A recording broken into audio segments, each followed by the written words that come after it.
Hi there, and welcome to the Midnight Matter. If you're here, you're probably winding down, snuggling, or just searching for a soothing and intriguing song to fall asleep to. Whether your eyes are half closed or not using one hand to wash your teeth and the other to hold your phone, I'm delighted you came here tonight, intending to gradually go into the realm of sound from the subdued from the loud rumble of distant thunder. Your refrigerator is constantly with us, even when we're not paying attention. It's in the earth, the air, and occasionally even in our bones. But don't worry. There won't be any jump scares, since we'll keep things gentle. No pop quizzes on wave mechanics, and no fire alarms at Allenly, the calmly steady beat of science developing. And now I do have a modest confession. There's always a chance that this video will be too captivating to ignore, and if it does, at least it's not the worst way to spend a late night. And you'll discover something amazing about the mechanics of sound. Just before let me start by asking where you are listening from and what time it is there. Please feel free to leave AI read as many as I can, and it's really great to see this. Please leave a remark below with your location and local time. Drowsy small scientific community that spans continents and time zones. If seeing this film induces a comfortable spiral of calm in your head, or if you just like these late night science digressions, clicking the like and subscribe buttons would be very appreciated. It enables me to continue creating more soothing experiences for you and aids others in finding the channel. Okay, let's start our peaceful voyage via sound, waves, and silence. Although this movie may discuss topics like sleep or brain hearing, keep in mind it is not medical advice or a prescription. It is only meant to be used for leisure and education. Replacement for expert assistance. What appears to be sound, at first glance, might appear to be a simple inquiry, but the sound is actually merely noise from individuals talking, ignoring the low whoosh, the clink of a mug on the table, or the purr of a cat of a passing car while you're lying in bed. But if we examine more closely and pull back the curtain, the sound becomes much more delicate and distant. It's a physical phenomenon rather than merely noise. Surprisingly, a sequence of vibrations flowing through space doesn't even exist, as we believe it to. Let's begin from the very beginning. Supposing that you are holding when you pluck a string on a guitar, you can notice that it vibrates. The string's small trembling dance is a slight blur of movement. Is upsetting the surrounding air, as each vibration presses against the air. Molecules compressing one another, and then allowing them to spread out once more. A chain reaction and air ripple are caused by this back and forth jostling. Rather than flowing on a flat surface. Those ripples travel outward in all directions, like concentric rings in a pond. These sound waves push and pull in the direction they're going like an invisible surface. Similar to sea waves, slinky compresses and stretches through the air in this type of wave where the particles are moving in a longitudinal wave is one that travels in the same direction as the wave itself, distinct from the type of wave that rolls forward at the beach. When the water goes up and down. Sound waves pinch and expand through anything instead of bouncing up and down. Media, whether it's steel, air, water, or even your bedroom's walls. The strange thing is that, despite the fact that these waves are actual, quantifiable physical disruptions traveling through the perception of medium sound is not real until it reaches your ears, and your brain chooses to perceive it that way, which is correct in a sense. Anything that exists in the outside world, something that your mind generates without a listener, a wave is simply a wave caused by variations in air pressure. It only occurs when those ripples enter your ear, travel through your ear canal, excite your eardrum, cause some bones to move, and ultimately trigger inner ear nerves, causing your brain to intervene and declare, that was unquestionably a dog barking. To put things into perspective, picture a tree falling in a forest with no one nearby. Does it sound good physically? The traditional question is if the falling air is compressed by trees, causing vibrations to ripple across the atmosphere and creates detectable acoustic waves. But psychologically, there was no sound heard as only pressure waves were present and no hearing was engaged. Both the wave and the listener must perceive sound in this peculiar way. Sound is a real physical and psychological phenomenon because of duality, similar to how light is genuine yet also subject to interpretation. Only when your brain determines what to do with the world does light turn into colored dot. It turns out to be full of these seemingly easy illusions that only occur because we are paying attention. Returning to those pressure waves, how do they actually appear? Imagine a line of microscopic air molecules going about their daily lives. When a sound starts, the first set of molecules receives compression, is the term for the high-pressure zone that is forced together. And as the process proceeds, a region known as rarefaction, compression rarefaction, occurs where the molecules are more dispersed. Compression rarefaction repeatedly, resembling a moving pulsar throughout the atmosphere. And at room temperature, they travel quite quickly. The speed of sound in solids is approximately 340 meters per second, or more than 1,100 feet per second.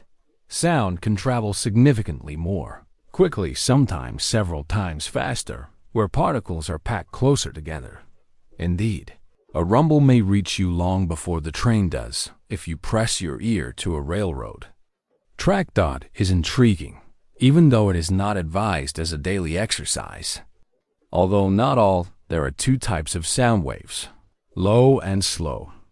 Think of a thunderclap or a tuba, and high. And these variations, which are as quick as a bug or a whistle, are caused by something called frequency, which is just how frequently. Number of compressions that occur during each wave cycle is quantified in humans can typically hear one wave cycle every second, or 1 Hz. Frequencies in the range of roughly 20 Hz to 20,000 Hz, which gets smaller as teenagers may continue to hear the low, high-pitched buzz of a phone on quiet as they become older. But elderly individuals may only very low frequencies that are below the human hearing threshold. Our elephants utilize a technology known as infrasound, which uses high frequencies to communicate over great distances.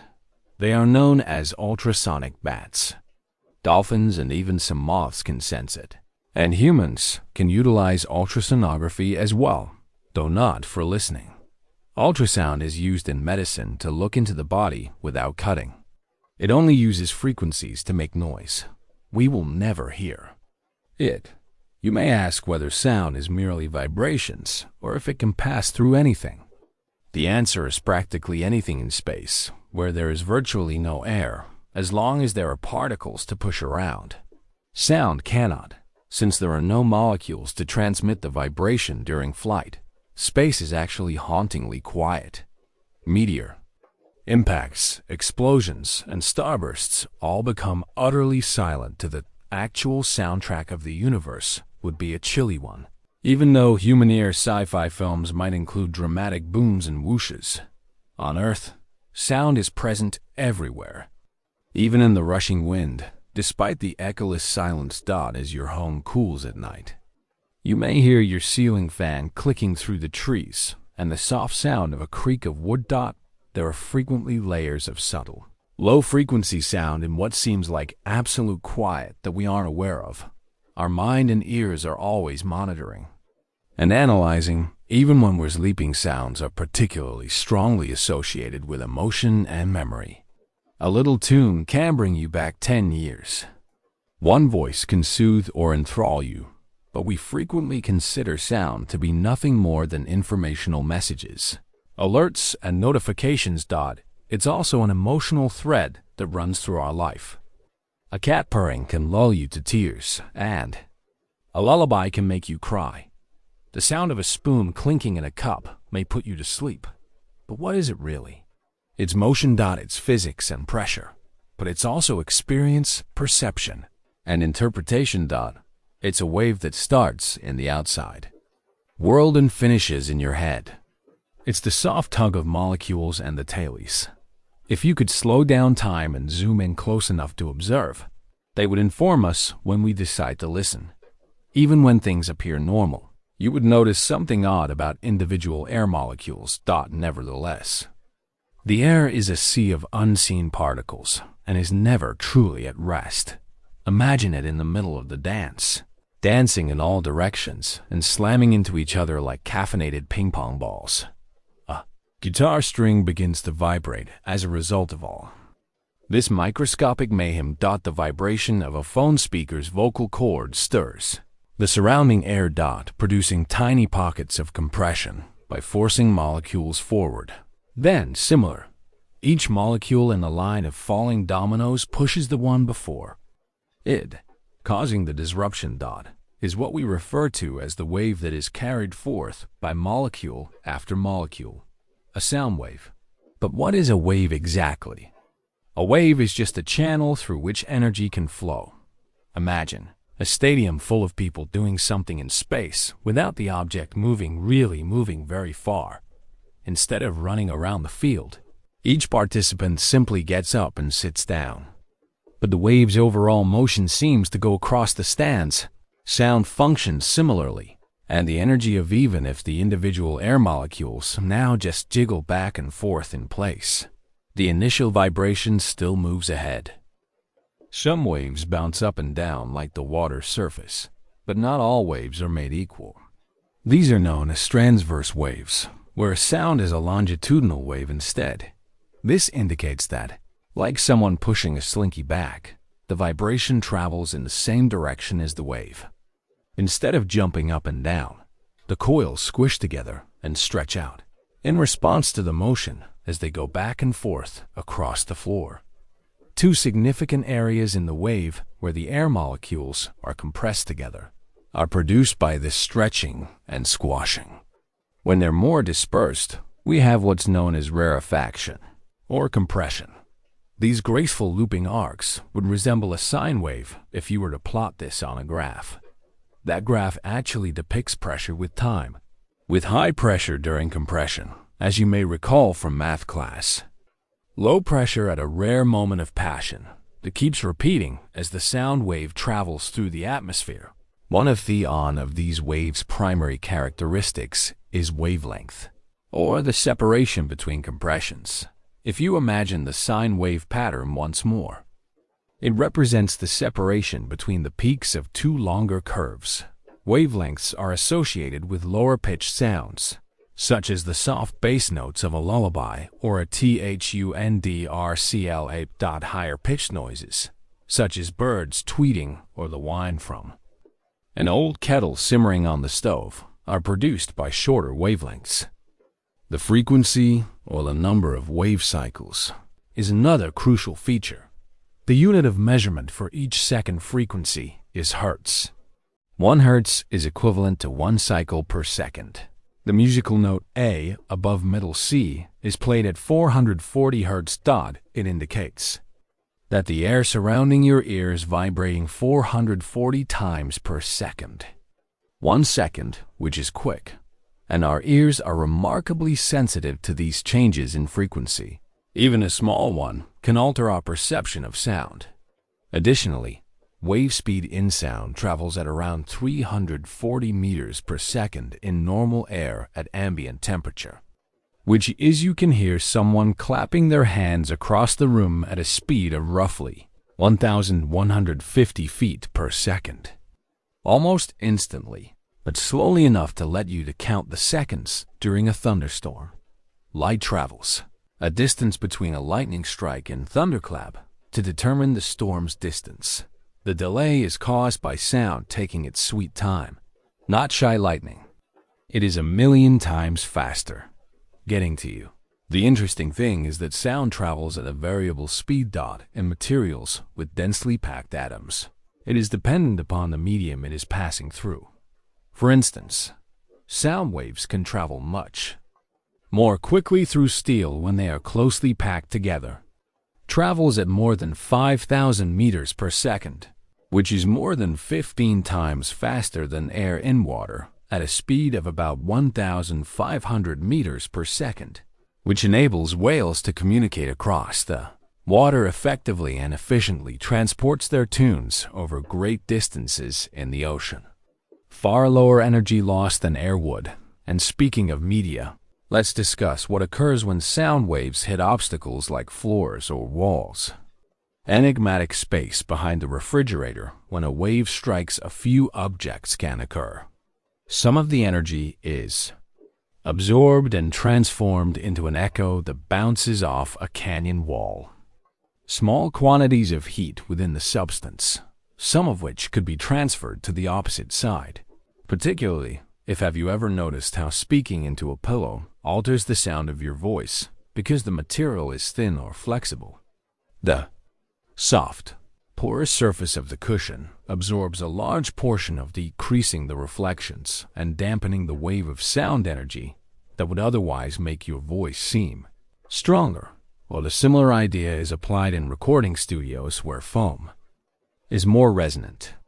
Of course, there are instances where sound waves interact, but panels help stop echoes and standing waves producing distorted sound.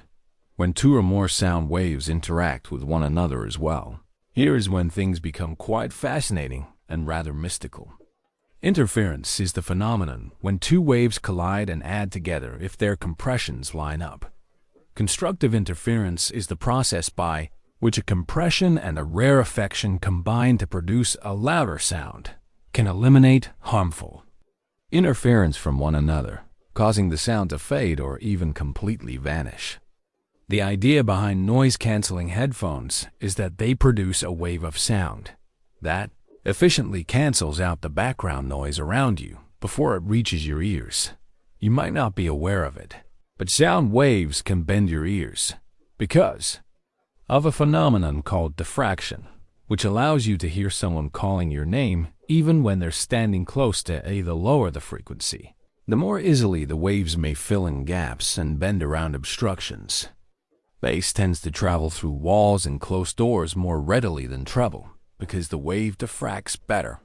Refraction is a direction change that occurs when a sound wave passes through a material or from one medium to another dot medium with fluctuating characteristics, such as air with different tone in the morning or late at night. Sound can bend downward in the evening when the air near the ground is colder than the air above, allowing sounds to travel abnormally far, which is why a barking dog or faraway vehicles may seem louder. Just all of this reflection, absorption, and interference occurred prior to sunrise. The real world of sound is made more complex by diffraction and refraction. Very few sounds in life travel in clear, straight lines.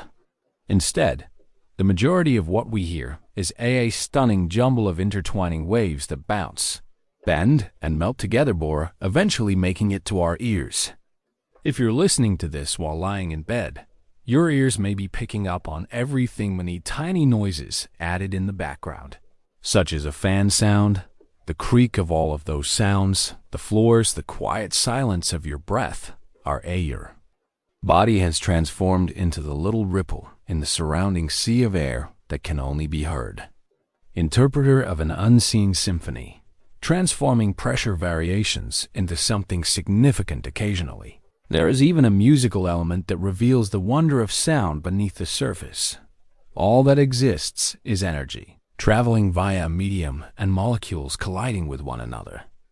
Like a soft tide, pressure zones are growing and contracting, but to us, it's so much more, including lullabies, whispered phrases, laughing, and footsteps. The voice of the world around us is moving in waves rather than straight lines. Doesn't appear spontaneously. It requires an initiating stimulus. Give every sound you've ever heard a tremor or a jiggle at its core. A vibration might range from the soft clink of a spoon in a teacup to the roaring roll of an avalanche in the distance. For those air molecules to move, something must wobble or pulse. So let's take a strange tour of the universe of sound makers, including human beings, buzzing bees, sirens, and strings. Voice box, and observe how the cosmos speaks up for the poor first. You may create a basic musical instrument with a twangy sound by stretching a string tightly and plucking it. The faster the string vibrates, the more the air surrounding it is pushed and pulled. The thinner end violin sings in high tones because the higher the string, the higher the pitch it generates. Each string's vibration compresses and rarefies. The surrounding air, as a cello hums with a deeper voice. Sending here's a clever trick. Pluck that same string as the waves ripple outward until they finally reach your ears. It hardly creates any noise at all without a soundboard or resonating body. Yes, it is vibrating, but resonance occurs when the energy isn't effectively transferred into the surrounding air. The hollow hardwood body of a guitar or violin has chambers that are not merely for show. Nicely, it's made to enhance the vibrations, which aids in the sound projection. It's like giving the wave a megaphone from the outside. Let's exchange threads for sound is produced by air-wind instruments such as trumpets, clarinets, and flutes. Vibrating air columns within tubes blow across a flute's mouthpiece, and the interior air starts to resonate, opening or closing the side openings, and you adjust the vibrating air column's length, which alters the pitch. Longer columns provide lower tones. The same reason a tuba sounds deeper than a piccolo in both situations is because shorter columns produce higher ones. Your breath is the only thing producing the sound. It moves the air inside the instrument, and the instrument transforming that motion into a melody. And what about the vocal cords, which are also known as the human voice? Because the vocal folds are a cleverly tucked away collection of biological strings. When you talk, muscles in your larynx draw the cords together, and then as your lungs vibrate when air is forced up from them, and these vibrations produce sound waves, which are formed into the words by your throat, tongue, lips, and nasal passageways. You've heard that most people go through this process because it's so easy and automatic. Decades without being aware that they have an inbuilt wind instrument that determines the pitch of your voice. Your voice cords vibrate more quickly when they are tense, regardless of how loose or tight they are. Because relaxed cords vibrate more slowly at higher pitches, you can produce lower tones. Change your speech pattern and throughout a conversation to transform your goofy cartoon squeak into a dramatic movie trailer growl. Boys' vocal cords become longer and thicker during adolescence, which is why their voices sound like after swallowing a foghorn. There are bells, percussion drums, and cymbals. When members are struck, scraped, or shook, they produce sound. Drumhead, which expands and compresses to release waves into the atmosphere.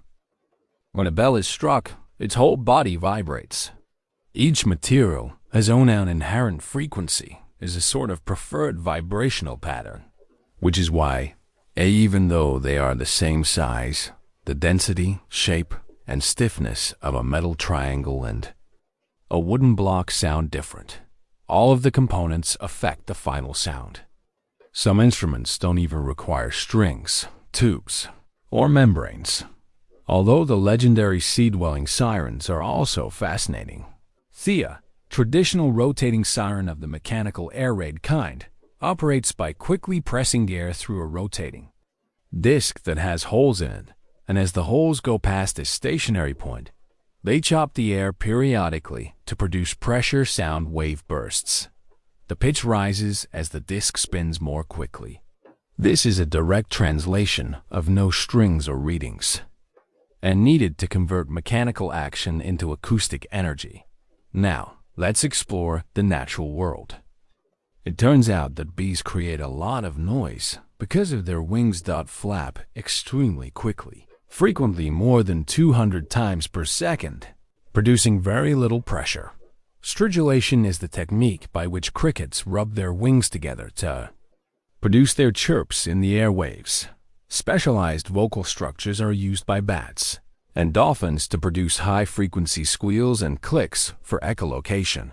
Rarely, even plants will make little popping sounds like water travels through their cells, but to detect it, you would require extremely sensitive equipment. Nature is filled of microscopic symphonies, with the exception of the odd case of the kazoo equal portions. The most of them are inaudible to us without assistance.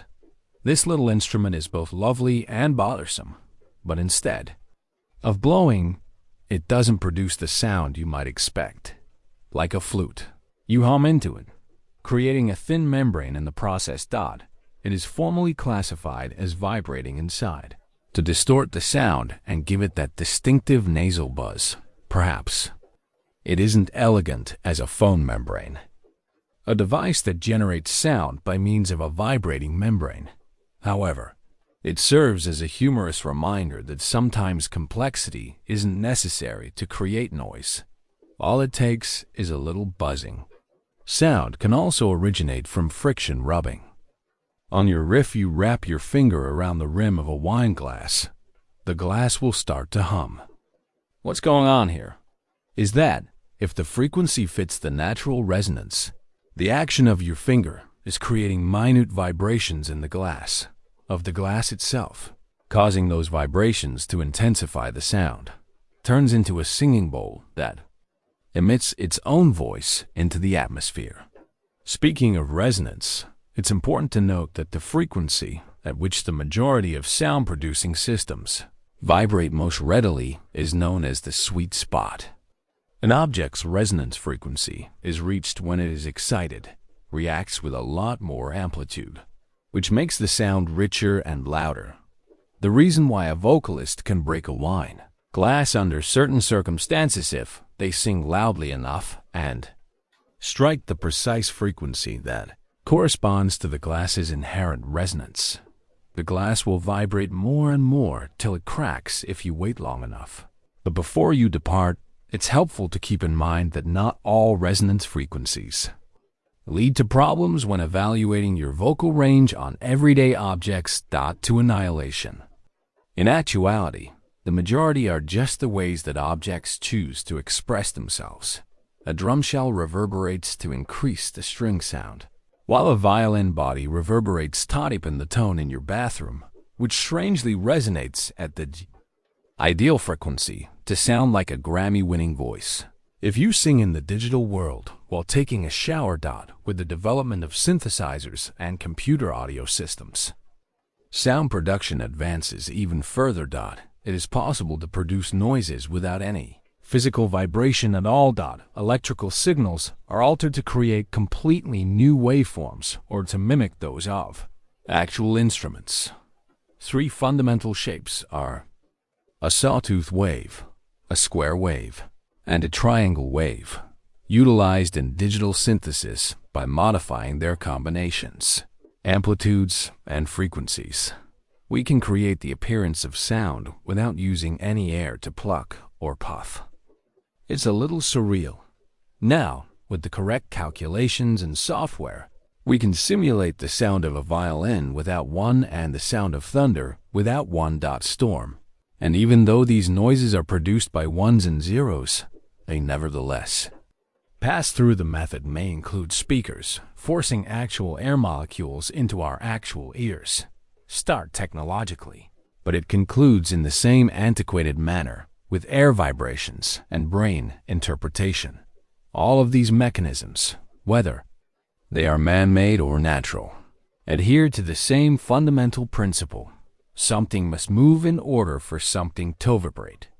Be it a metal bar, a string, a reed, a membrane, an air column, or the sound of a siren disc spinning quickly is produced by motion, which gives it form. The next time you hear a note, a knock, or even a sneeze, it will be broadcast into the world as ripples in a sea of molecules. Take a time to consider what's causing it.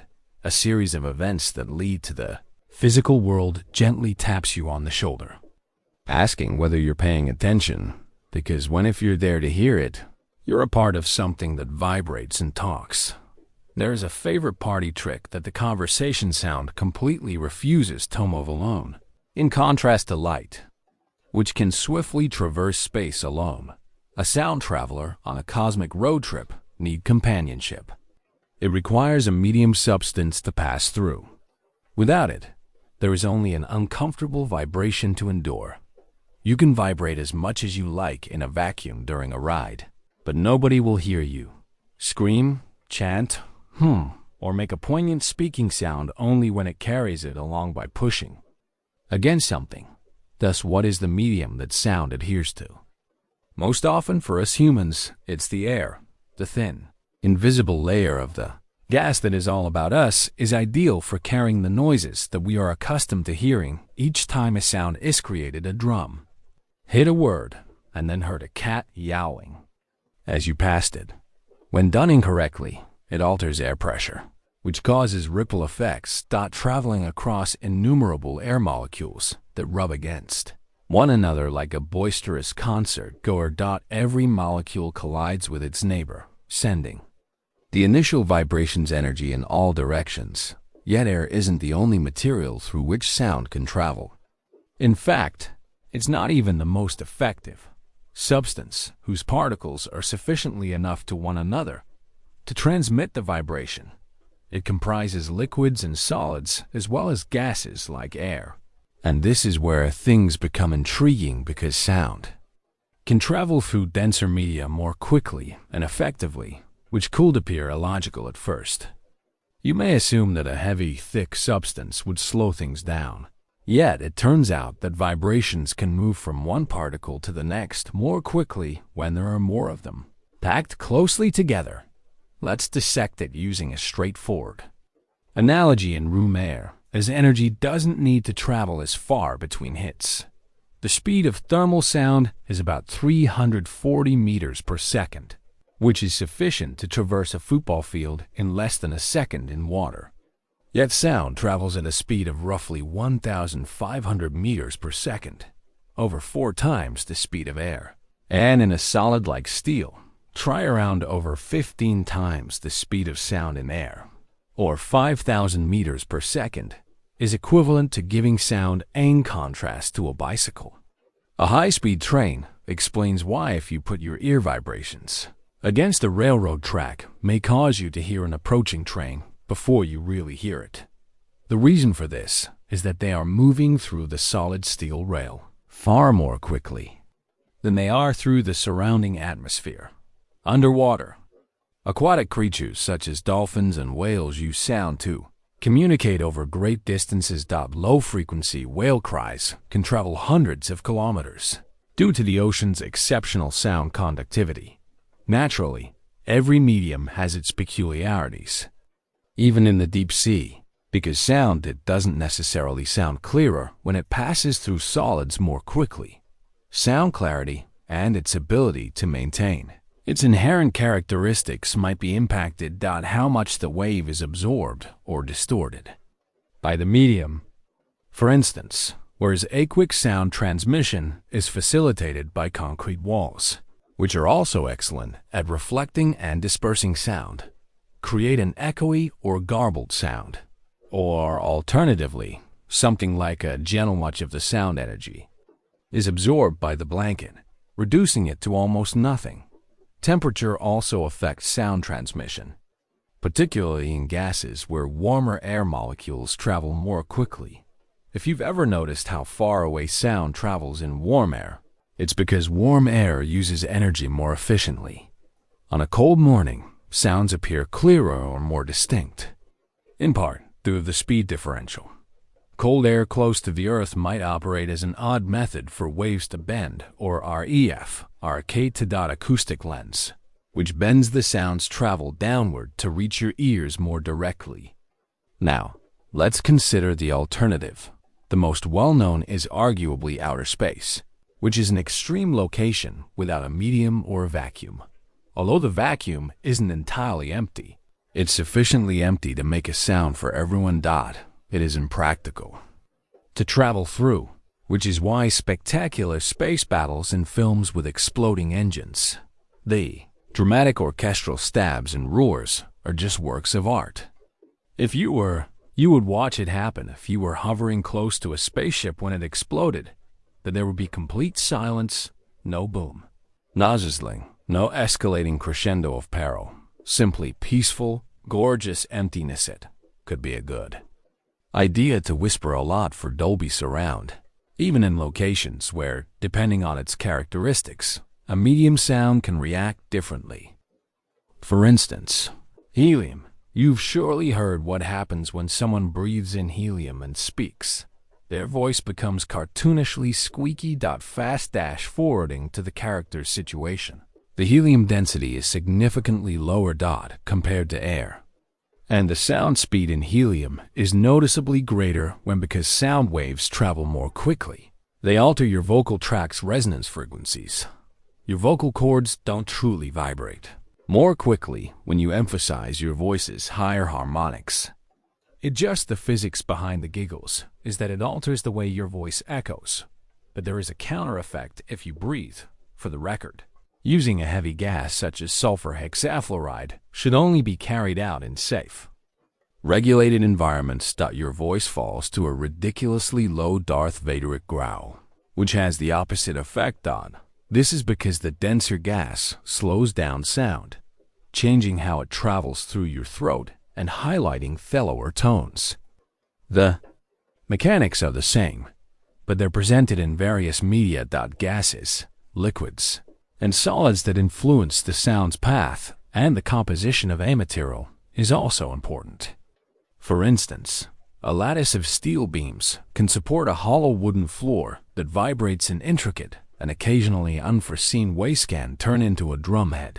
And every step can seem to be amplified by a paper-thin wall in an apartment complex.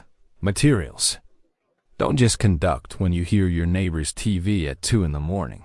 They color, reflect, dampen, and occasionally even enhance sound.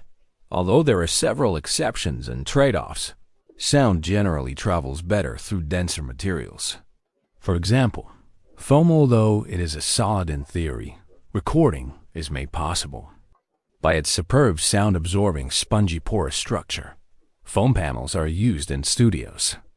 Its purpose is not to effectively transfer sound, but rather to absorb it while minimizing echoes and reverberations. Idea is applied in anechoic chambers, which are spaces designed to be as quiet as possible without any harsh surfaces to reflect off of and no resonance to intensify the sound of vibrations in an anechoic chamber dies almost immediately. Some find it serene, while others find it is really unnerving, similar to being in a vacuum with our own bodies acting as ears. Sound mediums. You can hear your own speech through bone conduction as well as the air, which is why your recording of a voice sounds different, because the portion of the sound that typically goes through your inner ear receives low-frequency vibrations from your skull and bones, which gives your speech, as on the other hand, recordings with richer, deeper quality from your own perspective only record the airborne element, allowing you to question why this interaction makes you sound like a startled squirrel. The richness of the auditory world lies in the transition between sound and medium, which explains why your footfalls sound different on gravel. Route as opposed to a wooden deck, which explains why sounds reverberate in deserted cathedrals but are muffled in carpeted halls. Every substance adds its own stamp and twist to the wave, making underwater recordings sound muffled and otherworldly. Like a good friend, the medium leaves an imprint on every sound that travels through it, much like a fingerprint. Whether it's a whisper, the correct medium can make all the difference in getting the sound where it needs to go. A heartbeat passing via stethoscope or a seismic tremor rattling its way through the air, without something to keep it together. The rock sound is just potential. Waiting for something to resonate in silence and without movement. Imagine a buzzing bee leisurely navigating a summer garden. Now imagine these two sounds, the deep rumbling of a far-off thunderstorm sweeping across the horizon, come from the vibrations of the same basic substance moving through the air, but they feel totally. One is low-heavy, while the other is light, high-pitched, and rather endearing. And it has the kind of power that causes pets to hide beneath furniture. This is how the two frequencies differ.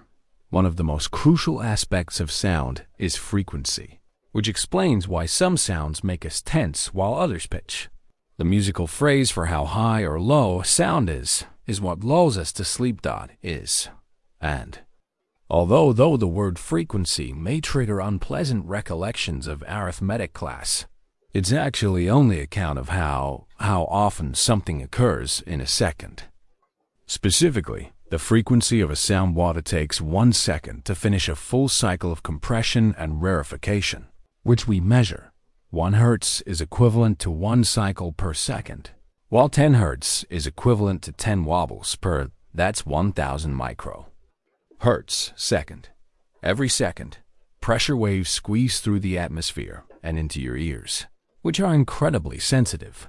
Most people can hear a broad range of these frequencies, starting at around 20 Hz at the highest limit tends to be around 20,000 Hz at the low end. Diminish as you get older. By the time you're in your 30s or 40s, you might only hear, however, teenagers who are 15,000 or 16,000 Hz are strolling around with due to high-frequency radar. Several really naughty things have been created, such as high-pitched ringtones. Alone. Young individuals can hear, which they occasionally employ in schools to evade teachers' notice. Adolescent disobedience. But to get back to the fundamentals, low-frequency noises have lengthy wavelengths and go through your ear more slowly, producing the rich, resonant sounds that we associate with bass. The soothing sound of a high-frequency fan or distant engine notes. Short wavelengths allow sounds to swiftly travel through your auditory system, producing bright, clear, and occasionally high-pitched tones. Imagine a blackboard with fingernails or birds chirping and blowing whistles. The intriguing thing is that frequency affects not just our hearing, but also our emotions, especially at very low frequencies. Known as infrasound. These sounds fall below the human hearing threshold, but can nevertheless have an impact on us. Though not necessarily too low for our ears to hear. 20 Hz is too low for elephants and whales, for example, use infrasound to detect their bodies, transmit information over long distances. These low-frequency rumbles can go 400s or even thousands of kilograms via water or air. And there is even some proof that infrasound can create strange impacts on people's emotions of uneasiness, fear, or even wonder, particularly when there is sound in places like big cathedrals, haunting houses, or the silent hum of enormous engines has led some academics to hypothesize that infrasound could explain some ghost sightings or paranormal encounters, particularly when those dreadful sensations coexist with no apparent reason. It's not a ghost. It's just physics. Ultrasound frequencies beyond 20,000 Hz are at the other extreme of the spectrum. Bats, for instance, are experts at ultrasonic sounds that are too high-pitched for humans to hear, but not for other animals. They map their environment by making high-frequency chirps and using the echoes that are reflected back from objects. Underwater, dolphins employ a similar technique known as echolocation, and certain moths have even developed to identify bat ultrasounds to enable them to execute evasive maneuvers. This is part of their nature, variant of radar and counter-radar that occurs inaudibly and outside of human hearing. Ultrasonography isn't merely an in addition to being an animal superpower. Ultrasonic waves are a potent tool for medical imaging. High frequency waves that bounce off tissues are utilized to view within the body without creating any incisions. Organs, including fetuses, are generating real-time photos that physicians can utilize to identify issues or track progress. And since these waves are higher than our hearing range, the patient doesn't notice any buzzing or worrying during the procedure. The quiet murmur of science at work is likewise very important in every note you hear. Whether it comes from a kazoo, violin, or piano, as music correlates to a particular frequency, for as the note A above middle C vibrates at 440 Hz, or 440 cycles per second. When musicians tune their instruments, they frequently use a constant stream of pressure waves that reach your ears. Note as a guide, as it's a common convention in many musical systems. But pitch isn't established by the way that music interacts with your ears and brain, is also influenced by frequency. For example, two instruments, a violin and a flute playing an A, will sound different even though they both play the same note at the same frequency. Will not be confused with one another due to the presence of overtones, which are higher frequencies placed on top of these harmonics or overtones. On top of the basic one, give each instrument its distinct tone, or the wood. It's similar to how different fonts differ in that the letters may be identical, but the flavor and manner are entirely distinct. Speaking of distinctive, human communication is a complex ballet of controlling your vocal pitch. Your voice's pitch is determined by the basic frequency that chords create, but your throat, tongue, and mouth combine to form the sound into a sophisticated bundle of formants, which are frequencies that aid in differentiating between vowels and consonants. How can you distinguish between bat and bid, even when the speaker's voice may not change in pitch? A continuous, well-tuned frequency modulation by muscles we seldom ever consider regarding musicians, particularly vocalists. Learning to manage these minute changes in frequency to highlight words or just strike that one to convey emotion spatially.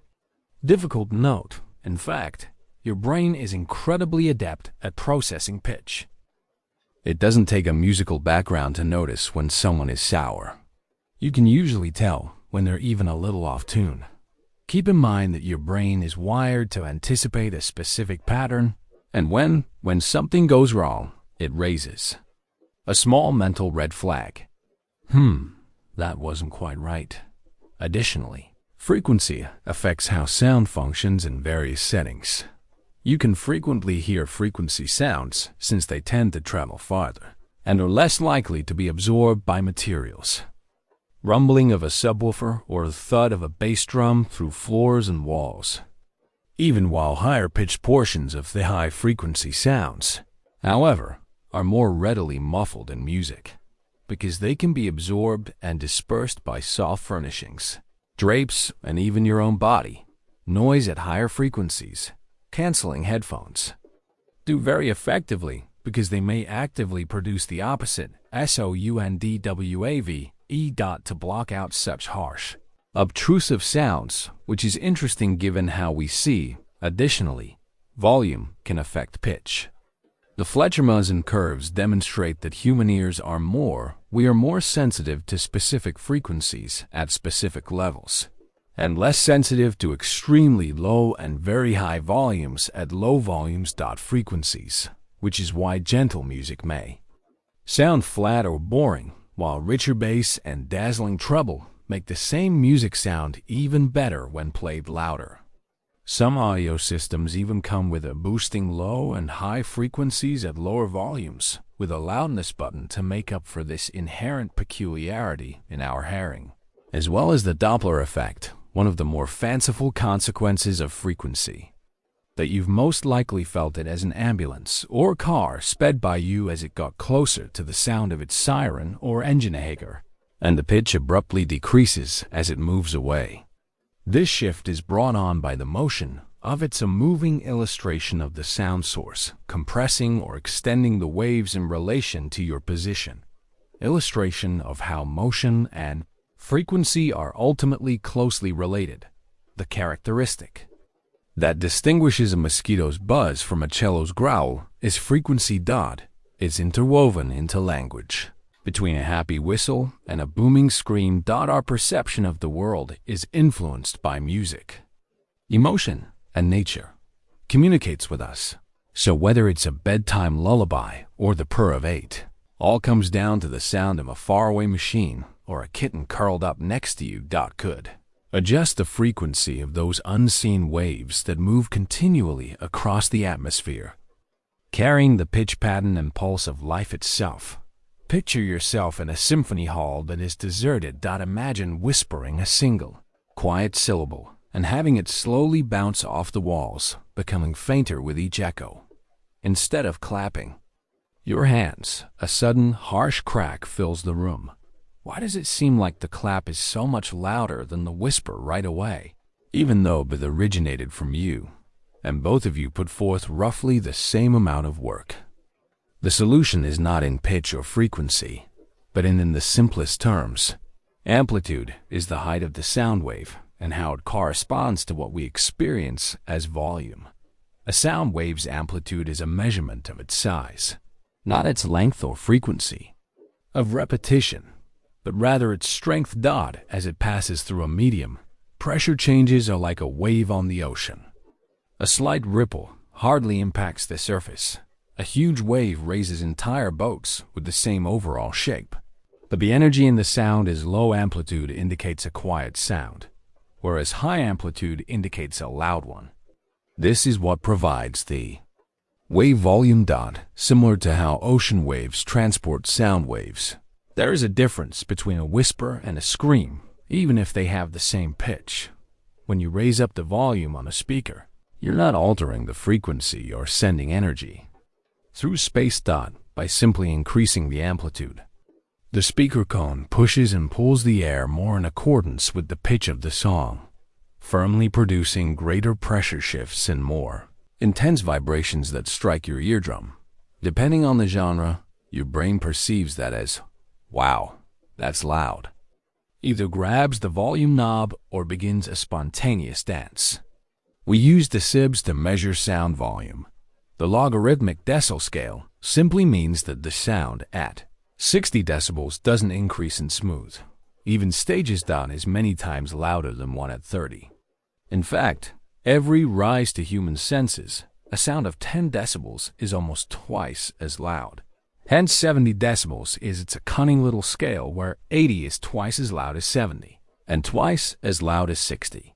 That, for context, swiftly intensifies from gentle rustles to brain-rattling roars. Typically, a whisper is about 30 decibels, while a normal conversation is between 50 and 60. A crowded road or noisy eatery can clock in at 70. A rock show or is standing too close to an aircraft engine during takeoff and using a jackhammer that is easily above 100.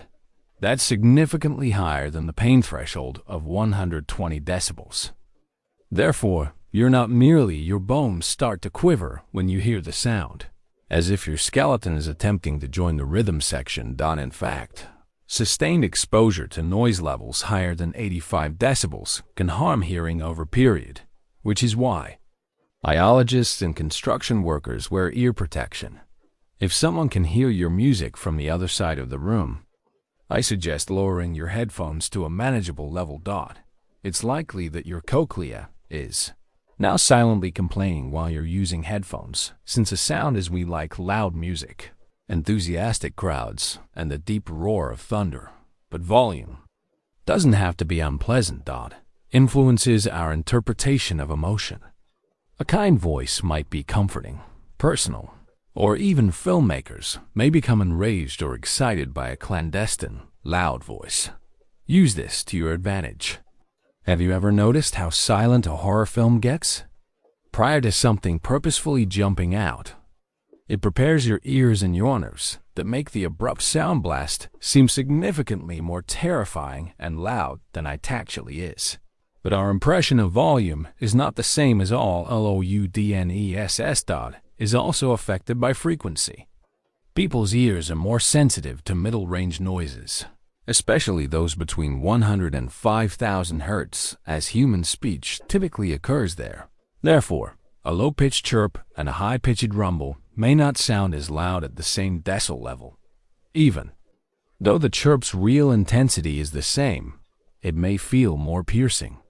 For this reason, alarms and high-pitched tones are frequently used in ringtones. They stand out against background noise and capture your attention even when they're not. On the other hand, some low-frequency noises might seem loud. Subwoofers create deep bass tones that are more than loud, without being overpowering. Although these noises don't often reach an uncomfortable volume, they can rattle furniture, shake windows, and gives you the feeling that the whole space is pulsing. which is amplitude at work in a sound into a full-body experience by transforming it into a separate sensory domain contributes to dynamics, which is the musical phrase for how sound levels fluctuate over time. A piece of music that remains at 5 minutes at the same volume could get monotonous or flat. However, when a music progressively gets more intense, from gentle to loud, it adds emotional depth and releases tension. A movie soundtrack that begins with a subdued piano tune before building to a roaring orchestral finale. The transition from soft to loud is mostly a function of amplitude. In contemporary music, certain artists and sound engineers push the artistic boundaries of sound painting under pressure. Compression is a technique used in manufacturing to decrease the dynamic range, or the difference between the quietest and loudest sections of a song, which helps it stand out and gives the song a more consistent level. Out in loud places, such as a bustling coffee shop or a taxi. But if you go overboard, you can reduce the emotional impact, transforming a performance that was once strong into on the opposite end of the spectrum from an auditory pancake. Is ASMR onomatosensory meridian response. These movies are well known for their delicate crinkling and whispering tapping sounds, which are all intended to hear. Low amplitude is the key to giving the listener a tingling feeling. High-sensitivity microphones are frequently used to record the delicate, intimate sounds in order to capture every small detail. Subtlety. It's auditory. Minimalism, and it's really calming for certain people. Additionally, there's something endearing about how our brains adapt to varying volumes without our knowledge. Have you ever entered a noisy area feeling overwhelmed only to discover that it subsides after a short while? Your auditory system is continuously adjusting, recalibrating, and filtering out constant background noise so you can concentrate on more significant environmental changes, such as a phone call name or your phone's ringing sound. It's a survival tactic that acts as a mental volume control to help you understand the acoustic chaos. And occasionally, volume has nothing to do with amplitude. It's about contrast. A small sound in a quiet space can seem like a huge one. A footstep in a silent hallway can make you shiver because the silence can make the next sound feel louder than it truly is, which is why silence is such a potent technique in narrative and music videos. It gives the loud when there is nothing to protest. Noise is meaningless without silence. It's simple to ignore how volume shapes our perception in a world that frequently feels noisy. Yet it does exist. Ingrained in all we hear is the sweet sound of your name when uttered by a loved one, the sound of explosions reverberating in your chest. The soft tick of the secret of amplitude sound is a clock in the middle of the night. Component that attracts attention, evokes feelings, and serves as a reminder that even factors that are invisible can have actual weight. So that the next time you turn up the volume to blast your favorite music or lower it down to whisper a secret, keep in mind that you're influencing not simply the volume of anything, but also its perception, feel, and recall that loudness is more than simply a dial. It's a portal to the emotional strength of resonance, has an almost magical quality. It's one of those phenomena that slightly alter sound. Poetry, to be honest, such as the notion that two objects can synchronize just resonance, is more than just science. Even though they are vibrating at the same frequency. It is a very genuine and potent aspect of how sound is used in a Shakespearean metaphor. Operates in the world. And you'll notice it everywhere if you start paying attention. Humming softly behind the scenes. Everyday life's fundamental resonance is all regarding alignment-based amplification. Picture pushing someone on a swing. If they will swing higher and higher if you give them a shove at the ideal time to match their natural rhythm. Minimal work on your part. But if you step out of sync, say, just as the Rhine summary, resonance occurs when someone swings back toward you. You're more likely to stop the action than to assist it. Vibrations accumulate when an external force aligns with an object's inherent frequency. And when they don't match the entire thing, the sound kind of fades away, which can result in, for some, amazing effects.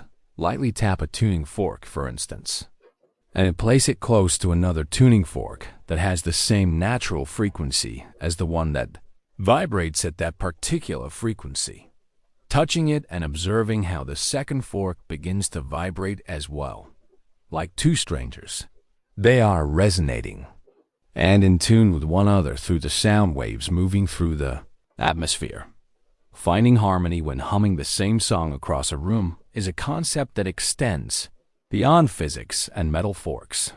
Demonstrations. It's used into musical instrument designs. When you pluck a guitar string, the body of the instrument is empty, but the vibration isn't loud enough to fill a room. Electric guitars are made with a wooden form that resonates with the frequency of the strings to enhance the sound, require amplifiers. But acoustic guitars may play music in a campfire on their own. The guitar's body is a masterfully constructed resonance chamber wind instrument, not only ornamental. Using the same reasoning, blowing into a flute or clarinet creates pressure rather than just pushing air. Certain air column lengths resonate more efficiently with waves that bounce around inside the instrument's tube than others, which is why the pitch is altered by covering holes or pressing various keys.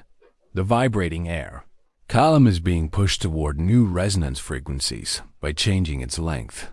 The instrument's internal air hums, producing a loud, distinct sound that can be heard even through buildings and bridges prone to resonance. Yet, in some situations, it may sound less melodic and more disastrous. The Tacoma Narrows Bridge in Washington State is among the most well-known instances. Having collapsed violently in 1940, the bridge began to vibrate in response to wind-induced resonance to wind at precisely the proper frequency, and the motion intensified until the whole thing collapsed and twisted like a ribbon in slow motion. Thankfully, no one was killed, but one, according to reports, a poor puppy was stuck in a car during the collapse. But it served as a potent reminder that resonance is more than simply an oddity. On a smaller scale, it may be a force to be reckoned with. Consider a wine glass with a bit dramatic flair and the appropriate degree of talent.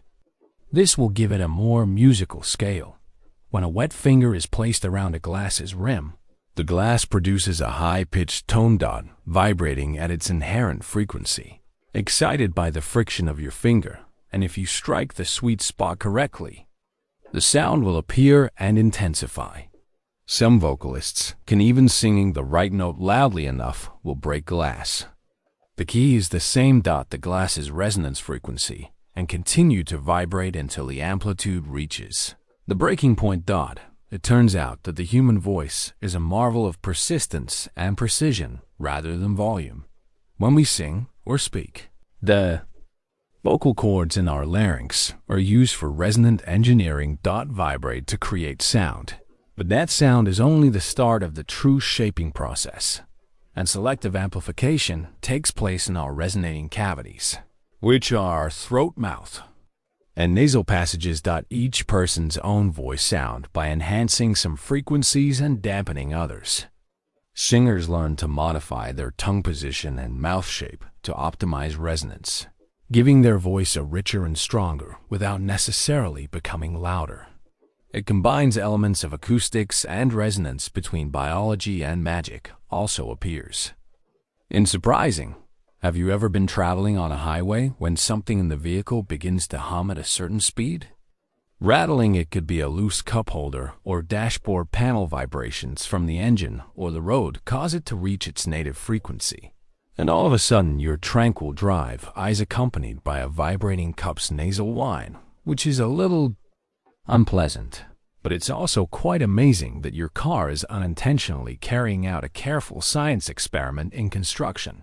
Acoustic resonance is taken into consideration, particularly in venues such as music halls, churches, and auditoriums. The materials and form of the building dictate how certain Architectural decisions can either improve or detract from the listening experience because sound waves reflect and interact as a result. Some spaces seem to sing when you talk in them, while others gulp your words like a black hole. A space's voice comes from whole resonance, which isn't limited to enormous areas that resonate. Even commonplace items have inherent frequencies of their own.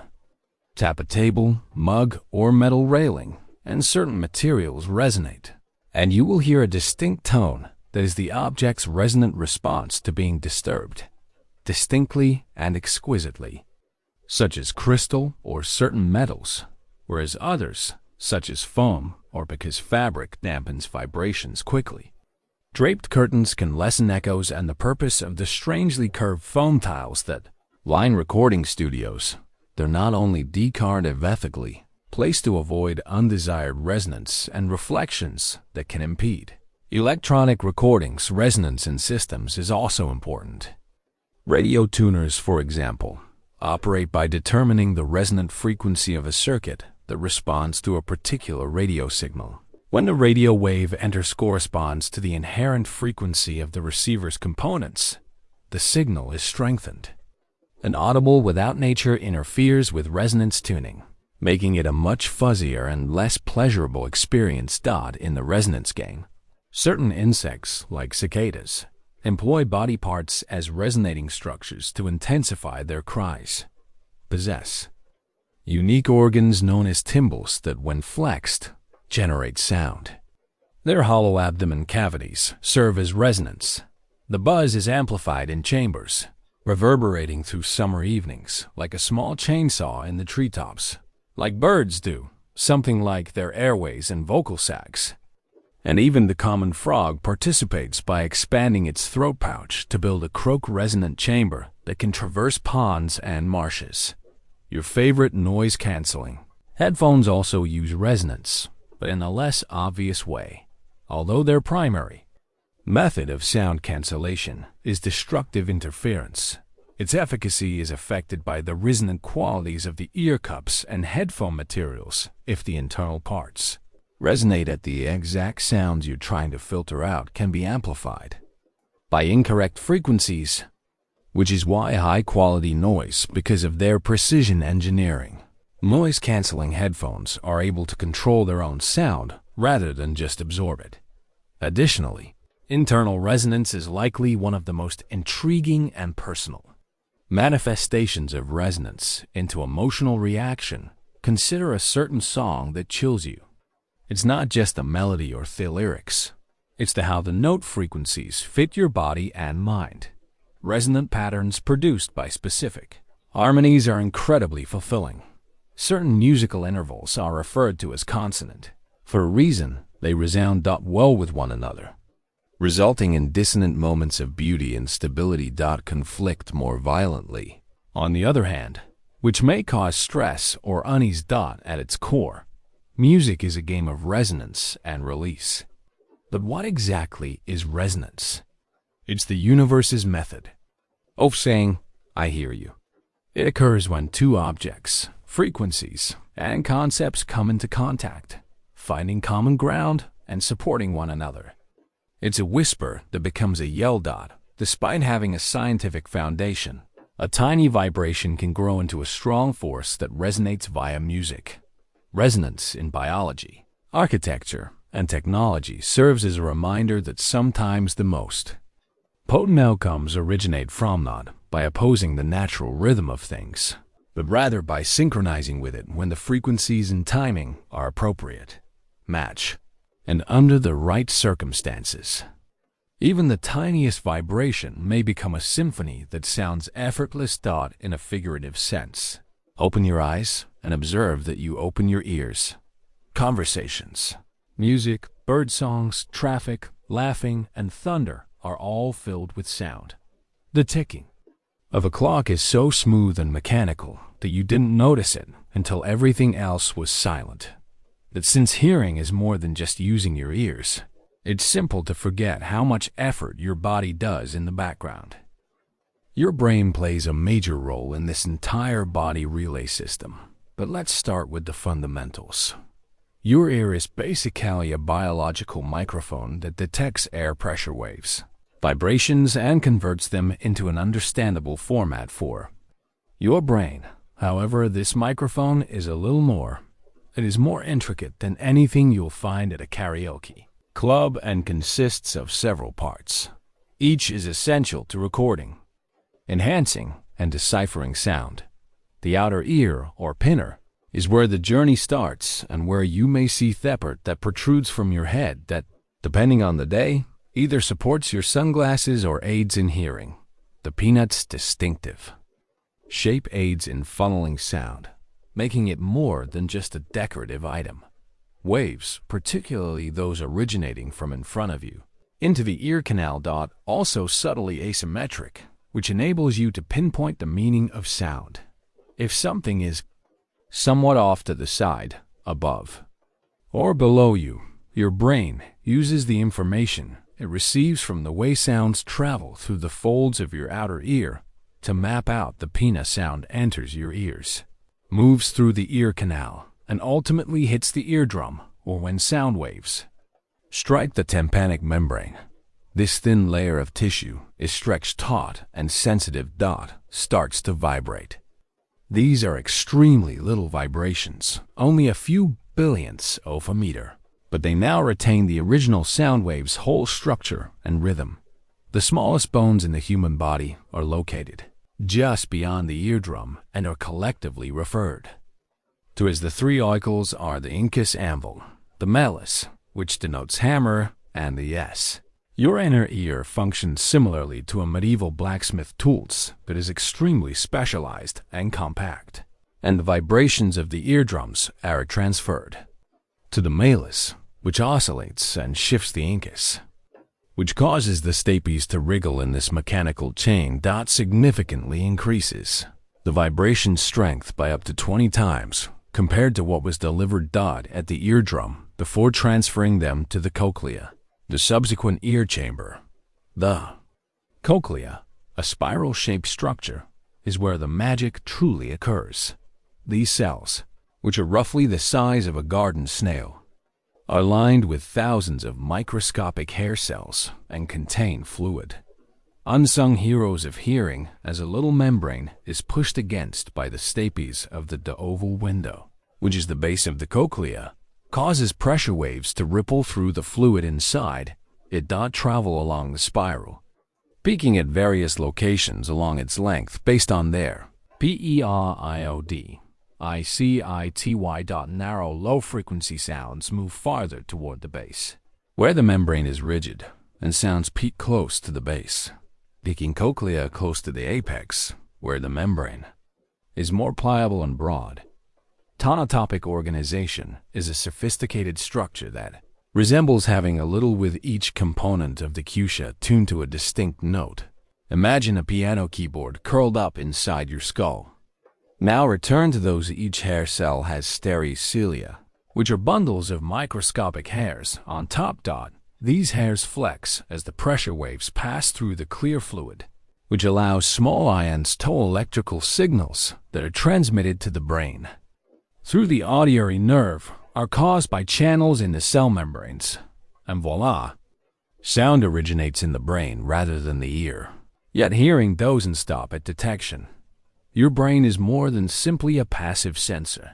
Your brain's auditory cortex, an active interpreter situated in the temporal lobe, uses these. It transforms unprocessed data into meaningful experiences, making a distinction between music and speech. Lets you distinguish between the rustle and the sound of your name in a busy space. With leaves and a radiator leaking, the brain even forecasts when something doesn't sound quite right. You'll probably hear the next person filling in the blanks and correcting them. Since of this, you can frequently comprehend someone even if they are speaking in a noisy environment, since your brain is always sampling context by utilizing linguistic patterns and prior knowledge to make sense of the auditory world. And your brain will reward you even more. When reading a book in a cafe with clinking cups and muttering people around you, pay attention to what matters. Your auditory system can reduce background noise during discussions so that you can concentrate on the sound of someone calling you. This capacity to focus on a single voice over a sea of noise is occasionally one of the wonders of human auditory processing, is the cocktail party effect.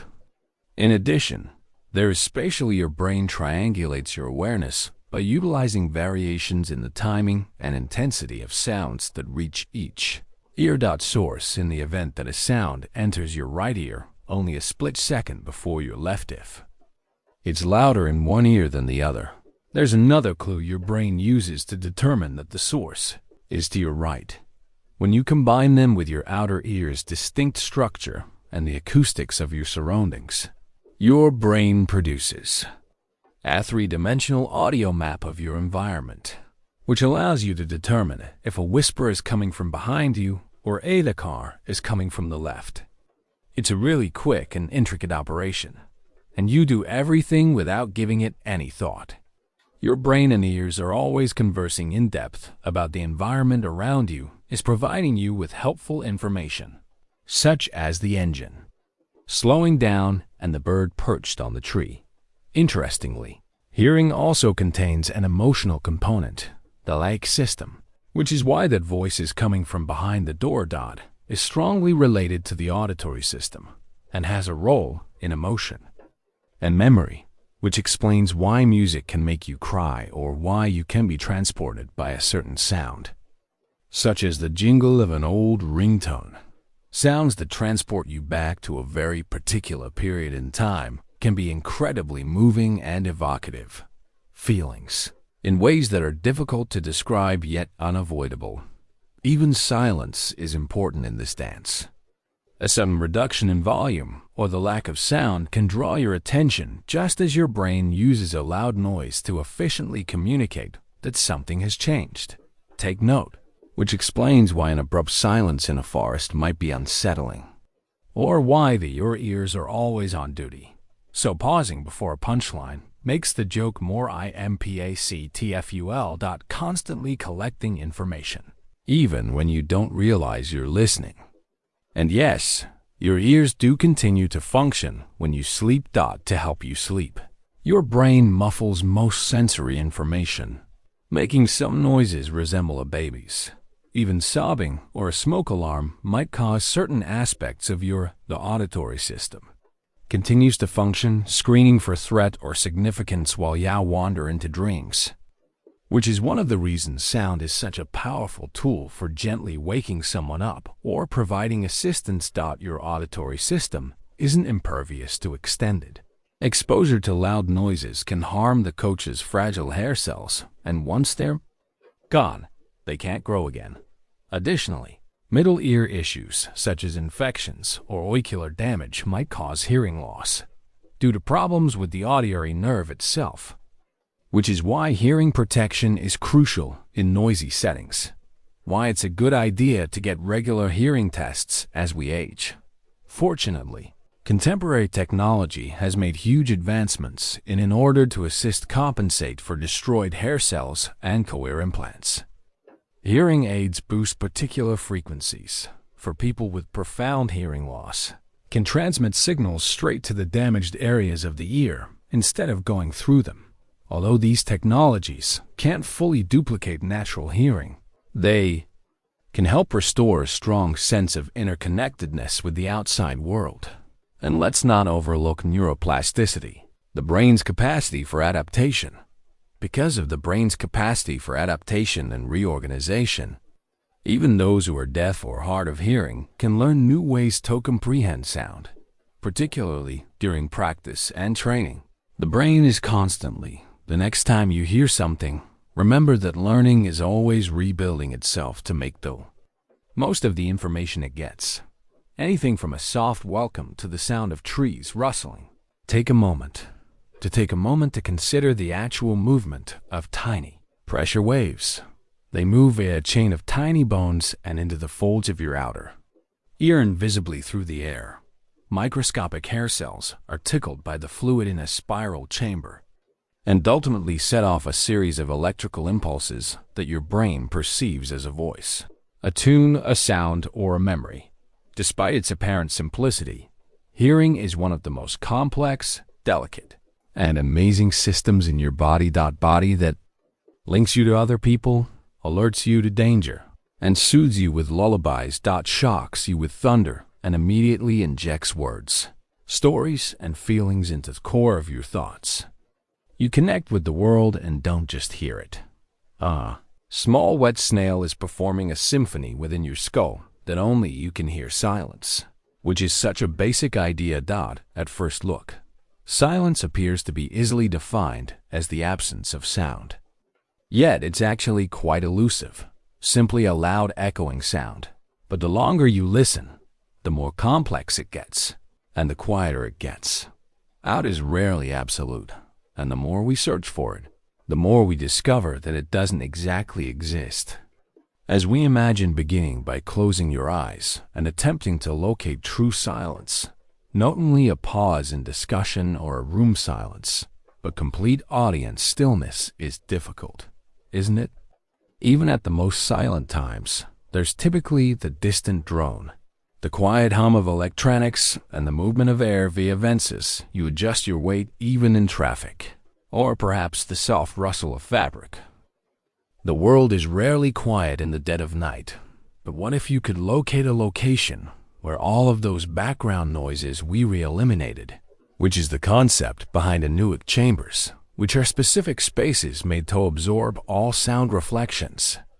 The ceiling, floor, and walls are lined with wedges made of fiberglass or foam that absorb sound waves rather than reflecting them. Nothing is returning to your ears in the form of echo or reverberation. Enter one of these rooms, and all you hear are the sounds of your own breathing and heartbeat as they move in a certain way. Some people claim to hear the faint gurgle of digestion or even the faint clicking of joints. Your inner symphony becomes uncomfortable and noisy. In a truly quiet place, echoic chambers are frequently used in scientific experiments to measure a speaker's exact sound output or to analyze how sound functions when there is no interference. But they are also somewhat unnerving. Many people start to feel lost after spending a short time indoors without the comforting echoes and background sounds that aid in our spatial orientation. Some people's brains become a little confused. Report experiencing pressure in their ears despite the fact that their air pressure hasn't changed. Some experience silence if they feel like they're floating or have a strange awareness of their own body that they have never had before. Because we are surrounded by sound from birth, our brains are conditioned to expect it, which is why it might seem surprisingly noisy. Our brains use sound to inform us where we are, what's going on around us, and who might be calling our names. Continuously listening for sounds in our surroundings, even when we're not actively listening.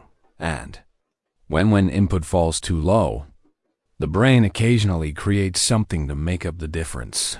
This leads us to the intriguing issue of phantom sounds, which are strange little beeps or hums that occasionally make you believe you are her, particularly in really quiet areas. Many people encounter what's referred to as transient tinnitus, which is the sense of sound when none exists. After being in a quiet atmosphere, scientists think that high-pitched, ringing, or weak buzzing could be the result of the brain increasing its internal gain, similar to a microphone boosting a signal when it is unable to detect anything clearly. In the absence of external sound, the auditory system searches for something to pick up when there is nothing coming in from the ears. Internal noise is not only a contemporary problem. Ancient philosophers and the sense of stillness in monasteries and temples was frequently described by mystics as intense, even unsettling. Was developed as a profession, not because it was simple to avoid sound, but rather because it demonstrated a deeper layer of consciousness, as the absence of outside sounds allowed for interior awareness. For many people, silence wasn't simply regarding peace. It was a sort of mental and emotional confrontation, feelings that are typically obscured by the everyday grind. But from a purely physical standpoint, it is nearly difficult to attain. True quiet. Atoms move, molecules jostle, and vibrations are everywhere. Sound is vibration.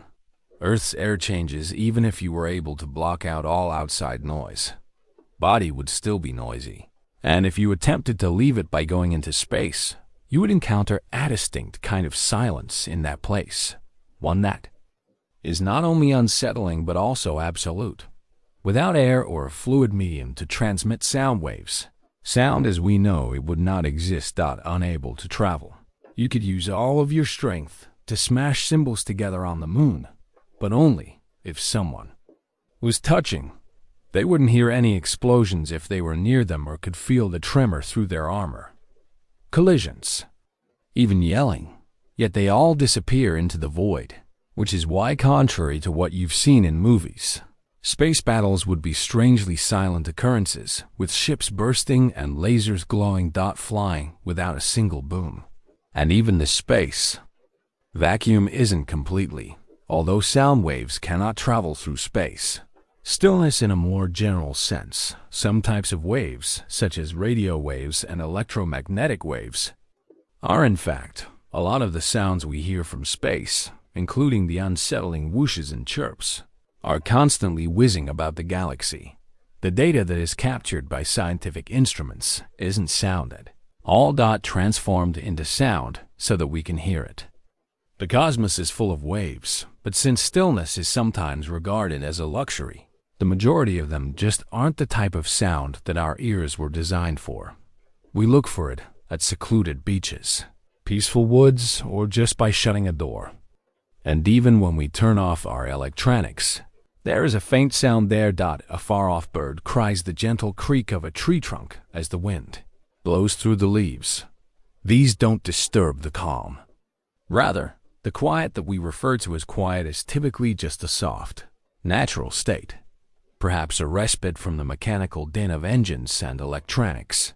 The soundscape silence, in actuality, is frequently more about contrast than absence. A silent moment feels quiet because it comes after a loud song pause. Moments like the silence before a speech or the breath before a confession seem potent, not because they contain a thing, but our minds interpret them as such because of what they lack. Significant quiet might express tension, respect, or anticipation. Even mourning is an emotional signal in and of itself. It's not merely the absence of sound. Wait is the reason people pause in reverence, why we observe minutes of quiet for recollection, and why movies and music frequently rely as much on quiet as they do on sound. But when silence is employed effectively, it can be louder rather than a yell. It calls attention, encourages introspection, and makes room for meaning, followed by the subjective quiet that we all carry with us. Sort that differs from person to person. For example, a person who has lost one ear's ability to hear may nonetheless perceive their surroundings as plenty of sound. But someone with exceptional hearing would say that a quiet woodland is silence in our eyes. Of quiet is influenced by expectations, experiences, and focus in the same area.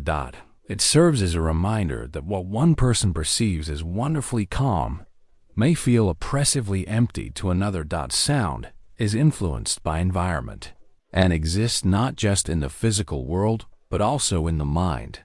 Though we frequently perceive it as the antithesis of noise, the truth is more deeply personal and mediated via emotion. Subtle quiet is not the absence of life. Rather, it is the setting that enables us to hear it. So the next time you're in a peaceful setting, pause and listen not for what's absent, but for what remains is the continuous, low hum of your surrounds and the cadence of your breath, the far off remnants of life persisting steadily and gently in the background. That isn't interruptions of silence. That is silence. Ultimately, quiet isn't nothing. Rather, it's all you hear when the world ceases yelling. And occasionally it says the most. Let's discuss space rather than personal matters. However, that's also crucial, particularly if someone chooses to make a noisy phone conversation in the peaceful train of a train. No, this is the large, chilly largely deserted area that envelops our globe and constitutes the vast majority of the cosmos. That location we're all here is a classic question that can be heard while the stars are live. If you've ever seen a science fiction film, you may assume that the answer is yes. Booming explosions, lasers, zaps, roaring engines, and spacecraft passing through the void with all the sound effects of a Hollywood car pursuit. Yet, although it makes for fantastic film, the real world is far more subdued. Remember that a perfectly silent place simply lacks the necessary components for sound. Since sound is a mechanical wave, it requires a physical medium in order to travel. This medium is typically air vibrations from a sound source on Earth, moved by bouncing air molecules into each other, who then relay the motion to their neighbor's dot until the wave reaches your ears. It continues, but in space, there is no air. Not a complete vacuum, but it's close enough that there are very few molecules. Since there are so few molecules, they are unable to efficiently transport a vibration. Without molecules, there would be no jostling or sound. Cosmic acoustics' harsh reality. Thus, when a spaceship blows up in outer space, the flames flare as the debris flies silently without any accompanying kaboom. Silently. And if your astronaut is near enough, they may only hear the vibration of the explosion dot carried through the hull of their own ship. But they would need to be physically attached to the thing in order to experience that dot creating the sound is similar to putting your ear against a railroad track and listening to a locomotive rumble in the distance. Dot is in the substance rather than the air, which may initially seem a little disappointing. Space should be dramatic. Shouldn't a meteor striking a moon at 20 kilometers per second have a significant impact? Shouldn't an exploding star make some noise? These events are actually completely silent, at least to human ears, despite the audio punch dot floating close by. But just because we can't hear space doesn't mean that there isn't anything going on. Space is full of waves, yet there aren't any sound waves there. Therefore, it's peaceful in every way. Are electromagnetic waves such as radio waves, light, gamma rays, and X-rays. These, we can see stars from billions of light years afar because waves don't require a medium to pass through. Scientists have used spacecraft to transmit data from the solar system's boundary in inventive ways.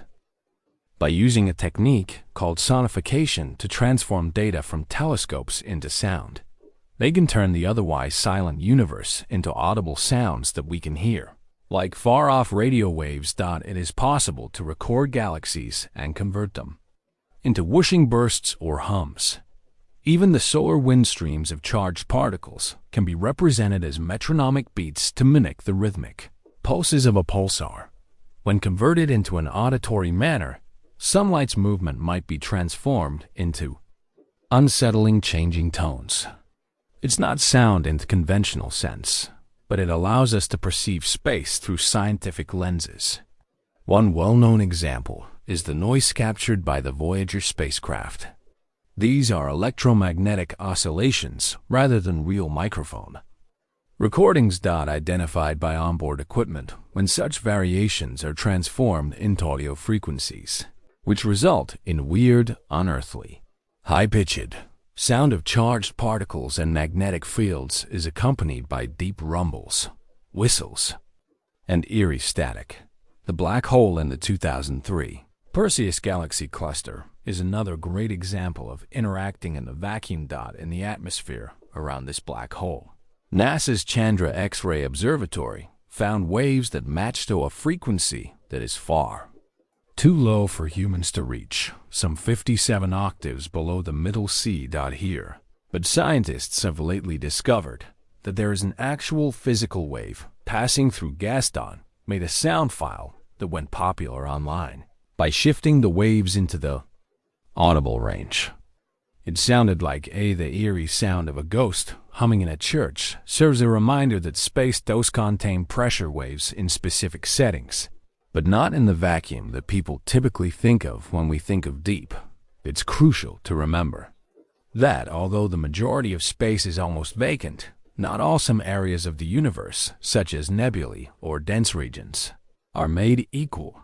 There are enough particles in the gas clouds surrounding stars for sound waves to travel there. While pressure waves do exist, yet they differ greatly from the sound waves that we are familiar with. Travel extremely slowly in Earth's dense atmosphere. Sound travels at around 340 meters per second in gas clouds in interstellar space, where the waves may move at less than a meter per second due to the unthinkably low density and pressure. Therefore, if you believe that a wave could travel across a single light year in thousands or even millions of years, imagine waiting for a sound to travel across a nebula. Buffering was terrible on Earth. Let's now briefly discuss movies. Science fiction filmmakers are aware that space is, although the majority of them are silent nonetheless.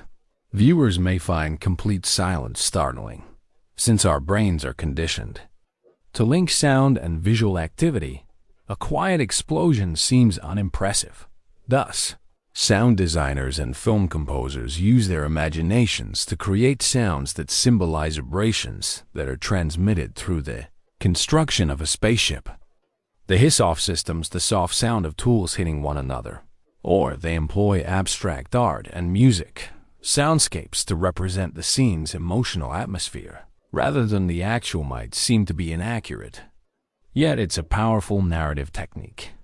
There are times when a movie pulls toward realism, like in 2001, A Space Odyssey is renowned for its lengthy, completely silent space segments, highlighting space travel's terrifying expanse and isolating impact. More recently, the movie Gravity attempted to combine artistic flair with factual accuracy, allowing us to hear what the character wearing the suit would experience, while cutting out the sound of outside happenings. Although space may be quiet, your spacesuit allows for a compromise that is both elegant and reasonable. Is outside, you would hear the soft whoosh of air recycling and the hum of pumps, systems, and maybe your own respiration, a separate pocket of noise encased in. There's also an odd psychological impact to think about humans not being employed in the never-ending quiet of the emptiness. From the minute we wake up, we are surrounded by noise and never truly quiet. In contrast to when we fall asleep and even when we dream, space is, despite everything, it is silent, not because it's attempting to be and doesn't give a damn about your desire for auditory feedback. Poetic, but because the quiet can be unnerving and it lacks the physical infrastructure to do anything else. Because they are within a spacecraft, astronauts frequently discuss how quiet space is not the same as the silence of space itself. Noisy spaceship, but the knowledge that there is no wind or anything else outside, no rustling branches, no birds, only the icy black, airless sound of even the slightest knock or the ship's tap serves as a reminder that they are in an environment devoid of sound transmission. Their voice would only be audible inside their helmet if something were to happen to their communication equipment. It serves as a sobering reminder of how essential sound is to our sense of connection and how rapidly its absence may make although the universe seems incredibly vast.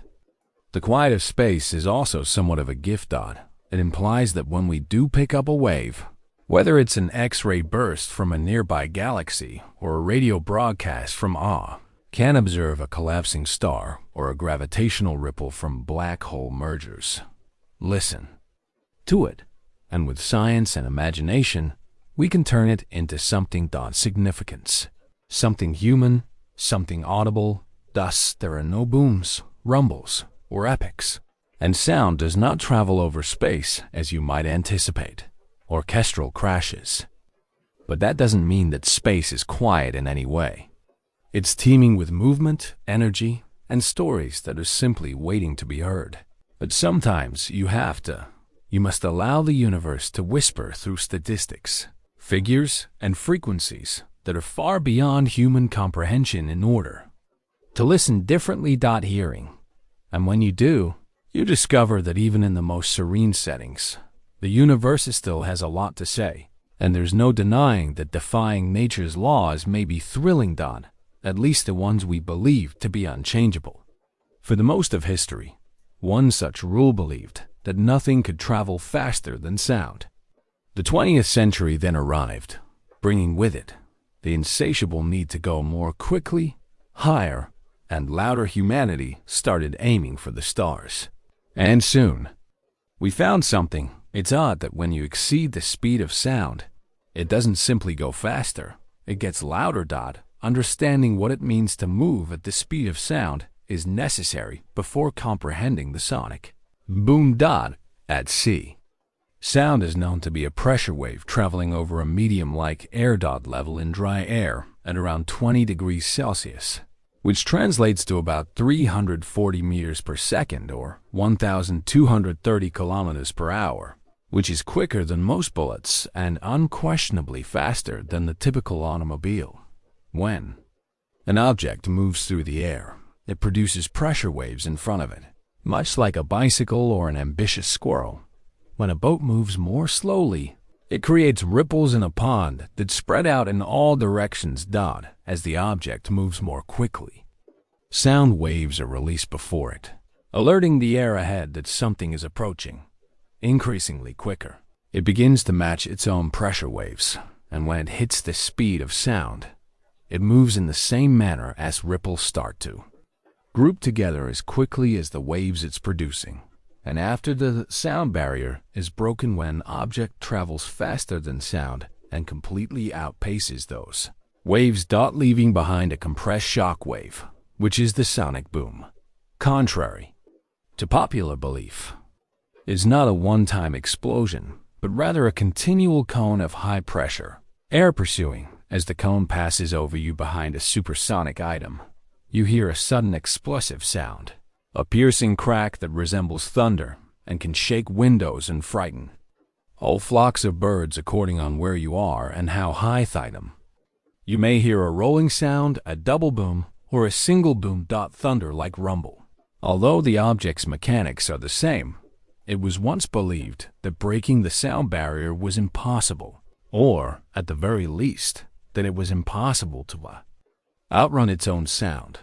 Exceedingly risky early aircraft that tried to fly at high speeds as they got closer to the speed of sound. They encountered odd and occasionally fatal issues. Turbulence would rise, controls would become sluggish, and occasionally the aircraft would start to tremble. Engineers and pilots referred to this as buffeting, a violent phenomena. Enigmatic border is the wall, and for a while it appeared to be a real physical boundary. That changed on October 14, 1947, when glamorous a Bell X-1 rocket plane, U.S. Air Force Captain Chuck Jaggers, Glennis was the first guide tourcraft that was formed like a bullet and dropped from a plane in order to formally break the sound barrier and level flight. Bigger plane before firing up its rocket motor and blasting past Mach 1. The boom reverberated over the desert at the speed of sound, and the unbreakable myth wall was destroyed. And engineers started creating airplanes after that. Mach is a term used to indicate speeds that allow for continuous supersonic flight. The speed of sound Mach 2 is twice that of sound Mach 1 in relation to that speed, etc., of fighting aircraft, such as the F-15 and the passenger airliner Concorde were some of the few planes that regularly cruised at Mach 2 or higher.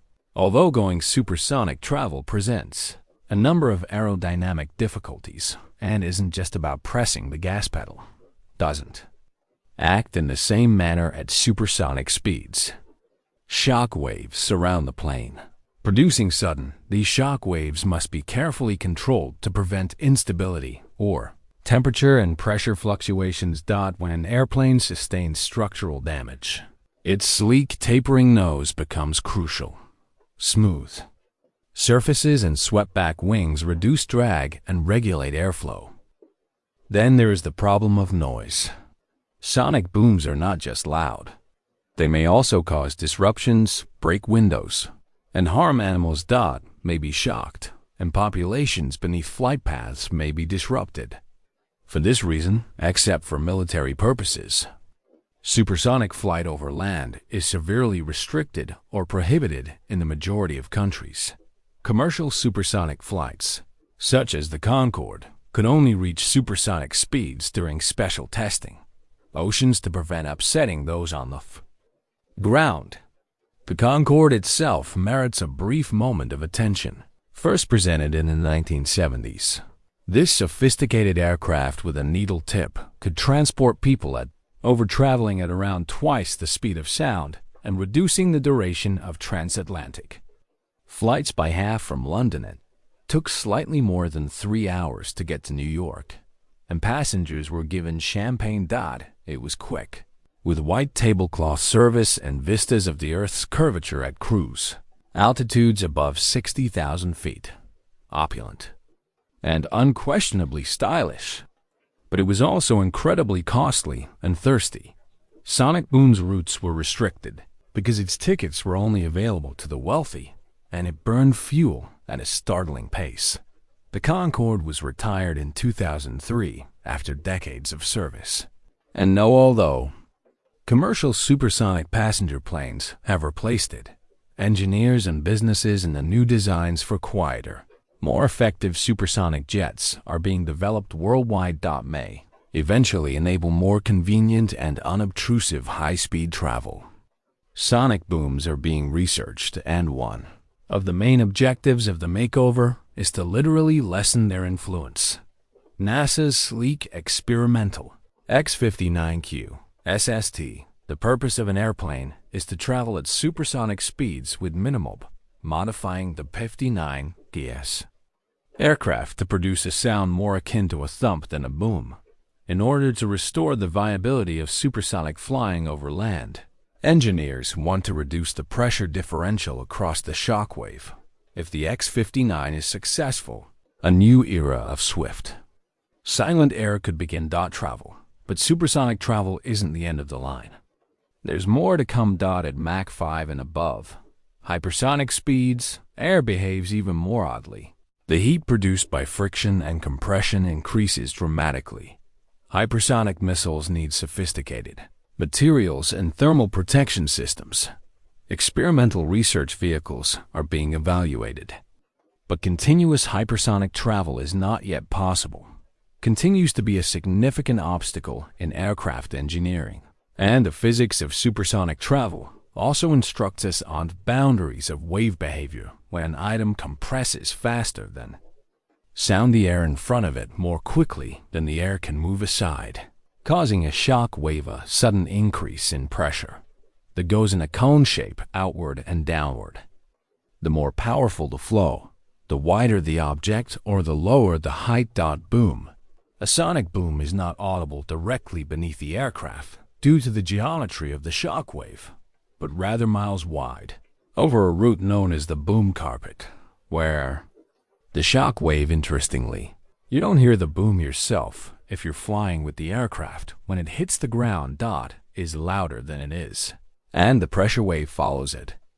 Everyone else on the ground receives the unexpectedly. Meteorites that hit Earth's atmosphere at hypersonic speeds can also produce natural sonic booms.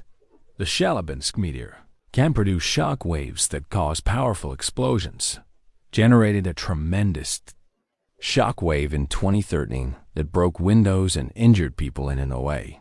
Lightning in Russia produce a sonic boom that accelerates. The cracking sound of thunder is caused by the expansion of superheated air. It's not triggered by an object moving faster than sound, yet the shock wave is still produced by sudden changes in pressure. Therefore, be aware that you are seeing the audible phenomenon the next time you hear a distant window rattling boom from the sky. Indication that anything is outpacing its own sound when motion encounters resistance and strikes through. Breaking the sound barrier is more than just a technical achievement. It serves as a reminder that sound has a speed that can be surpassed. It's a gateway to a realm where air acts like liquid, allowing the sky to abruptly burst open with the piercing punctuation of waves that become into walls. Advancement.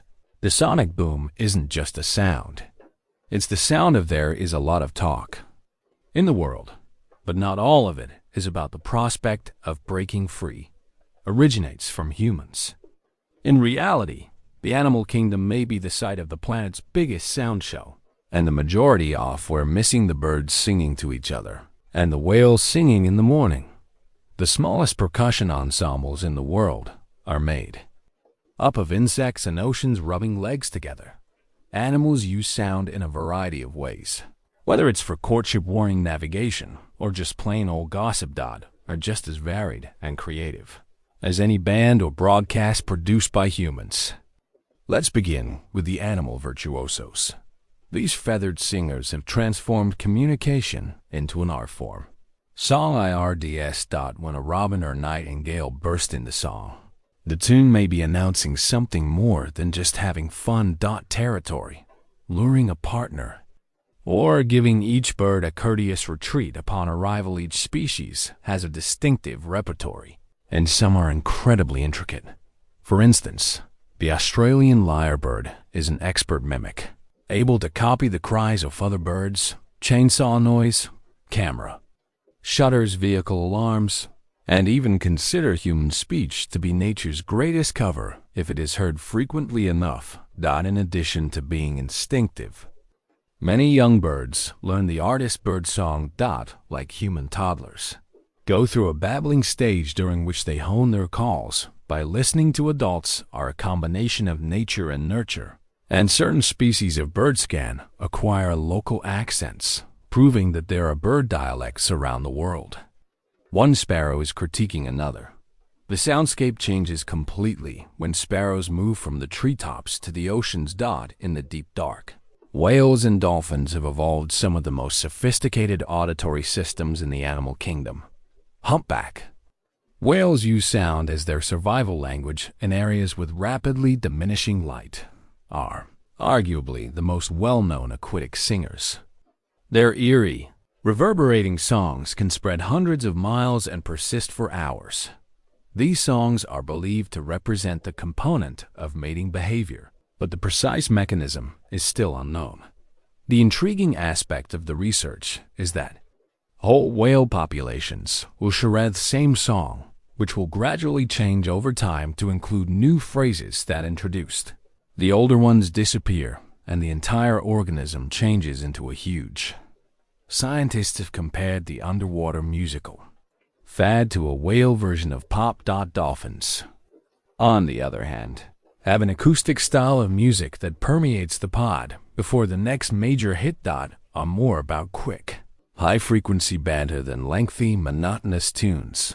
They make a wide range of clicks, whistles, and pulsing noises for a number of purposes, including social bonding, and by making a succession of clicks. Their built-in sonar system uses echolocation.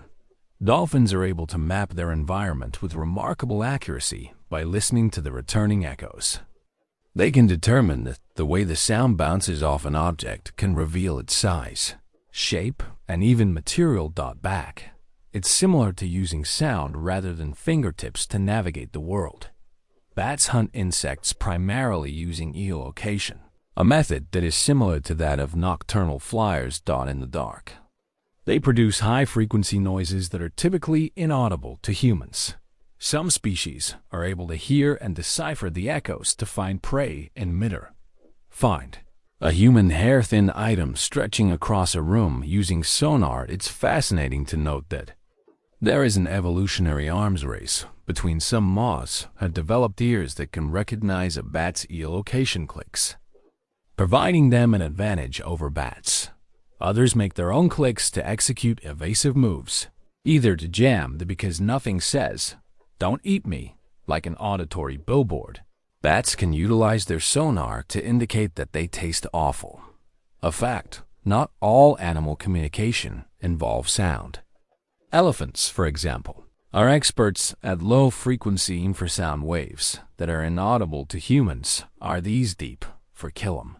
Rumbles can travel through the air and the ground, enabling elephants to communicate with faraway herd members. Employ these rumbles for a variety of purposes, including coordination, mating, and possibly Even elephants have unique foot and trunk characteristics that allow them to detect long distance danger alarms. Faint sensations that are more like feeling sound than hearing it. Wolves and dogs may also use pitch power. A wolf's howl can travel great distances, assisting in the movement of pack members. Each wolf has a distinct sound that enables others to band together or ward off competitors. Recognize who is calling domestic dogs, and to some extent, maintain this instinct, which is why your dog may start singing when it hears a siren. This isn't just noise. It's a remnant of ancient pack behavior. There are insects that are tiny but do not intend to remain silent, such as crickets that chirp by rubbing their wings combined. Each species emits a distinct chirping pattern and frequency, and the weather can even alter rhythm. Warmer evenings might produce faster chirps. Because of how frequent this phenomena is, you can actually use crickets to gauge the outdoor temperature. Cicadas, on the other hand, take things to heart. Their chirps are like a thermometer on legs. Male cicadas have specific features that allow them to create one of the loudest sounds in the insect world. On their abdomen, known as tymbals, and when they contract the muscles surrounding them, they generate a quick sequence of clicks that produce a harsh, pulsing buzz when they are repeated rapidly and not produce a chorus that is as loud as a chainsaw. At over 100 decibels, and why do they naturally? Doing it for love is the cicada equivalent of yelling "I'm single" from the rooftops. But for hours, all the men shout simultaneously. Even the fish get depending on the sound. Certain species make pops, growls, or grunts, utilizing their swim bladders, which are gas-fill organs that regulate buoyancy, these to communicate, mate, or ward off intruders. Sounds can be utilized. For example, during mating season, toadfish use a low-pitched humming sound to attract females. Not particularly romantic, but it does the job. And then there are creatures who make noise by drumming. Or percussion gorillas beat their chests to show fear. But they also do it as beavers slap their tails on the water surface as a sort of long-distance warning signal to alert others about possible woodpeckers that pose a threat. Smash trees and sometimes metal chimneys or roofs, not only to locate insects but also to establish a presence in the natural world. Additionally, rhythm serves as a means of communication. It's important to note that certain animals are silent, since silence is as a survival strategy. Certain animals, like owls, have evolved to avoid producing noise in order to deter predators. An owl can swoop because its feathers are designed to be incredibly quiet by reducing the sound of flight. Stealthily approached its target, which is strangely effective and lethal. Amazing. You won't notice it until it's too late. It goes beyond animal soundscapes and biological physics. Additionally, the collective noises of a habitat are important to ecosystems. Often referred to as a soundscape, it provides crucial signals to animals, such as frog choruses, reef fish, orient in wetlands, alerting others to the area's moisture and fertility. Birds become quiet when predators are close by, listening to the snapping and crackling of healthy coral ecosystems. In these situations, creating an audible void allows other animals to hear sound.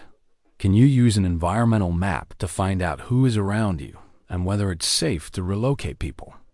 People beginning to listen more intently to these animal sounds for conservation purposes, as much as out of curiosity. Acoustic monitoring is being used by scientists to monitor endangered species, identify illicit logging, and assess their health. Audio recordings of entire ecosystems throughout time can show variations in biodiversity, patterns of migration, or even the intrusion of human sounds. It serves as a potent reminder that listening is more than just a sensory activity. It's a means to recognize and preserve nature. In reality, human noise is beginning to modify the development of maritime channels. The animal sounds and other animal communication can be disrupted by artificial noise. Thus, whales on major shipping lanes must, in order to be heard, merge. In urban areas, raise the pitch of their sounds. Some species find it difficult to adjust, while others completely leave the den. This phenomenon is known as noise pollution, is more than just a nuisance. It poses a threat to survival. However, animals still sing, chirp, grunt, click, and call their names in spite of the cacophony. Ancient, complex, and incredibly intriguing. Sounds show how evolution has shaped not only how creatures of all sizes have learned to turn vibration into more than simply bodies, but voicento significance. So spend some time listening intently the next time you're in the outdoors. The frog by the pond isn't merely croaking for amusement. The bird above isn't just making noise.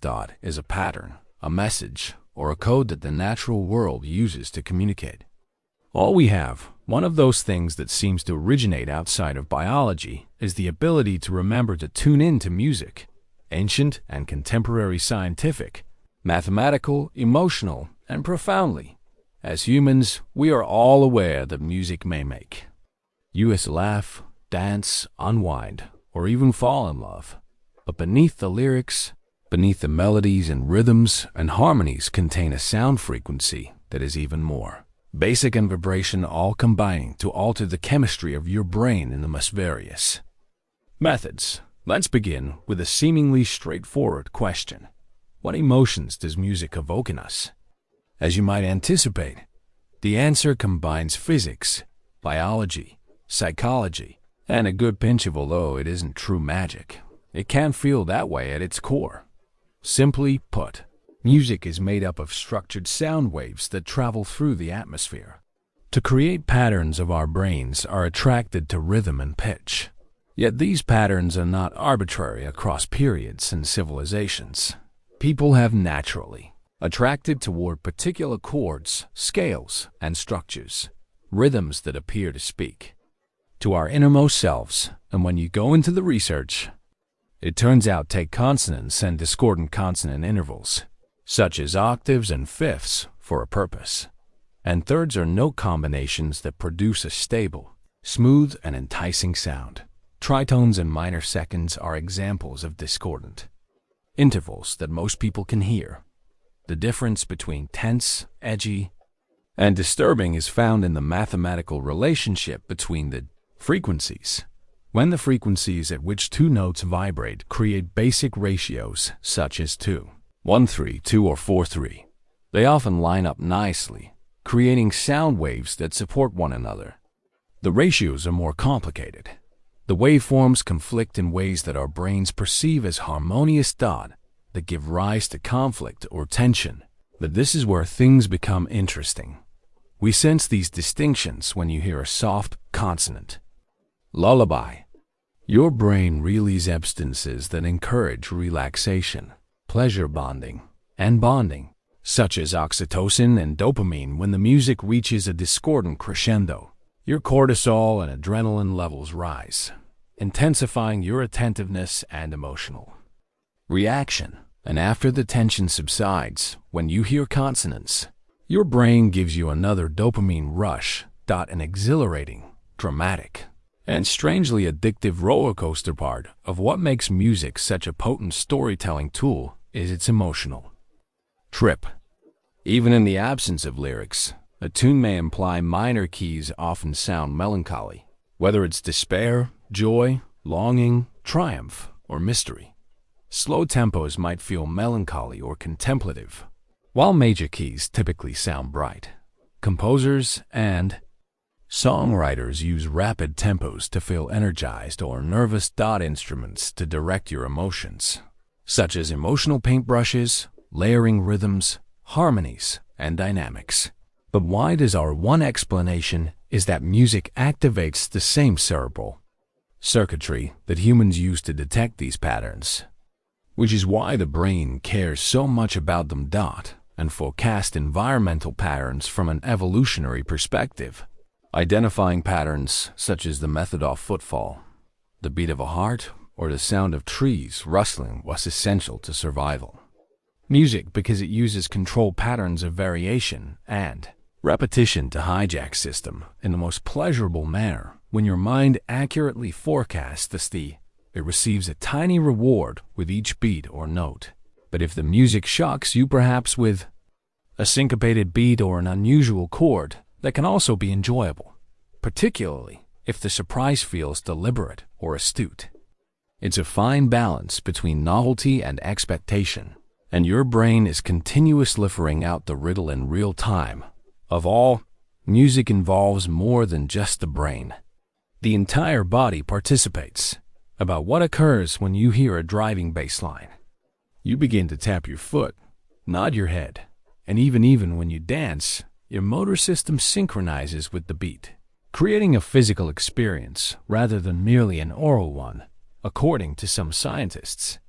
Owing to a phenomenon known as rhythmocentration, is your brain's innate propensity to align its internal cycles with outside stimuli, which is why when you have a nice playlist playing, your body is in sync, which makes it simpler to work out or feel the need to walk in time with the music. The relationship between music and memory is further demonstrated by the beat. Just a few notes of a well-known song can take you back to a summer afternoon, a road trip, or a first dance. Music has a remarkable power to evoke memories, particularly those that are emotional. This is due to the fact that music simultaneously stimulates several brain areas, including the hippocampus, which is engaged with memory, the amygdala, which interprets feelings, the fusion of music and rhythm, and a sort of mental glue produced by emotional context makes the memory more vivid and simpler to access.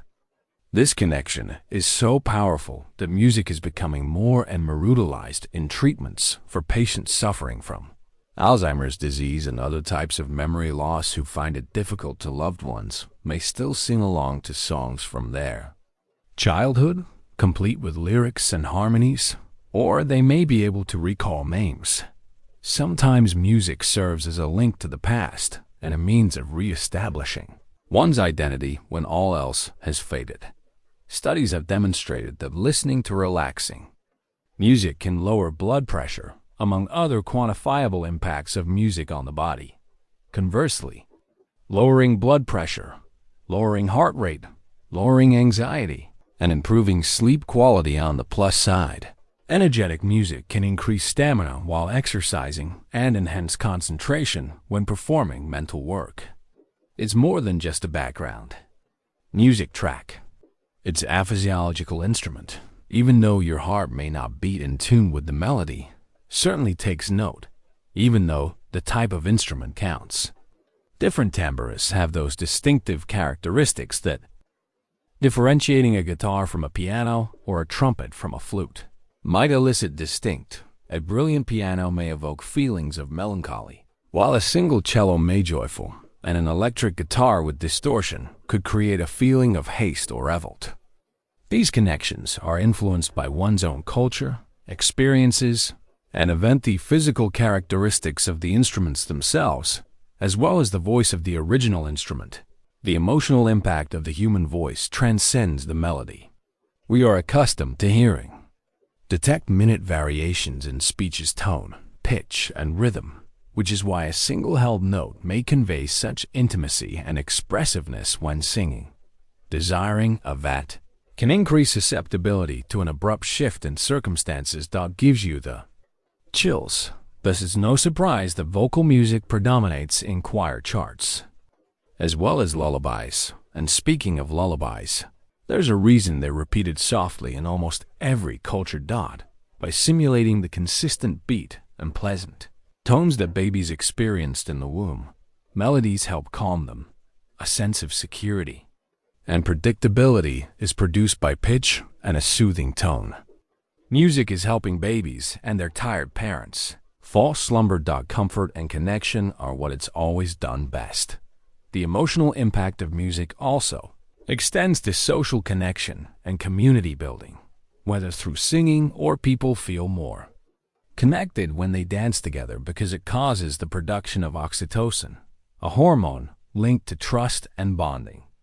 Connection after shouting out karaoke at a party, chanting at a demonstration, or even singing in a chorus produces a common emotional experience, acting as a sort of social glue to reinforce even musical discord has a role in collective identity. It's the tension that creates a sense of satisfaction in the resolution. It's the storm before the quiet, with some friction may make the music seem monotonous or uninspired. But excellent composers and fantastic pop producers are aware of this, and naturally create tension by chord progressions, unfinished melodies, or intricate rhythms, followed by a release resolution, engages reward centers in a manner that makes it feel earned. Your brain producing that well-known chilling feeling that music, in fact. Some experts have looked into what lovers frequently refer to as the chills. The chills, also known as frisson in neurology, are a phenomenon that happens when dopamine is abruptly released when listening to music, frequently during intensely emotional or unexpected times in a song, could have a quick key shift, a soaring crescendo, or a precisely timed pause, whatever it is, and your brain will respond as though something significant has just occurred. And it did in a sense. Music is a language that serves as a sort of emotional shorthand, speaks directly to the nervous system, memory, and movement without the use of words, and to the heart, whether it's a hymn, a dance beat, a folk melody, or a symphony. In a way that few other things can, music helps us connect with one another and with ourselves. Therefore, the next time you hit play, pause to notice the minute vibrations that are passing through the atmosphere. Reach your ears and cause a series of electrical signals to flow through your brain, causing you to tap, cry, or grin. The physics of your foot. You can recall something you thought you had forgotten. It's not just for amusement. The science of music is emotion, and it is based on sound in all its, although modest, invisibility has long been a tool for fostering connections. In our increasingly technologically sophisticated and digital world, we're learning how to bend, direct, and scan sound in addition to hearing it. The future of sound isn't just about using it to cure an even shape. These days, speakers and microphones are about precise, intentional waves that are designed to perform incredible feats. From levitating items in midair using medical imaging is entering a whole new realm. Silent but effective new frontier. Let's start with anything you've heard of ultrasonography. Not simply the soft buzz of prenatal exams, but a full range of sound frequencies that exceed 20,000 hertz, which is above the human hearing threshold. We might not be, although we can hear it, we nevertheless use it frequently. Ultrasound operates by sending out in medical contexts. High-frequency sound waves are used to measure how they rebound when they strike an object. The idea behind using returning echoes to produce finely detailed photographs of the inside of the body is comparable to echolocation, is similar to that used by dolphins and bats.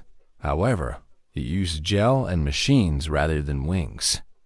The amazing thing about ultrasonography is that it's not just effective in identifying what's because it uses mechanical sound waves.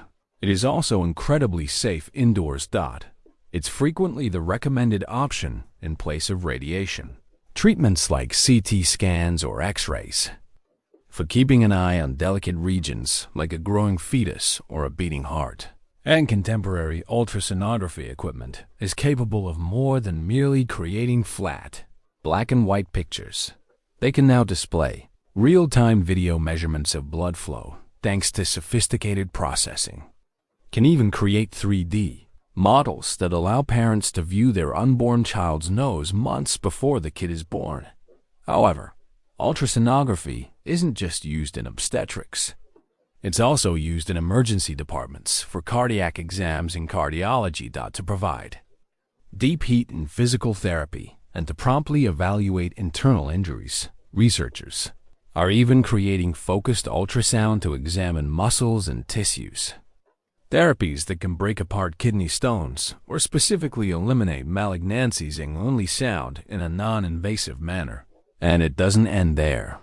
There's a quickly expanding therapeutic ultrasound, a field that uses precisely targeted sound waves to either stimulate or damage cells, raising the blood-brain barrier to let drugs in, or even cause drug release at particular places across the body. It's similar to administering medication with the dexterity of a symphony, with each note playing its now.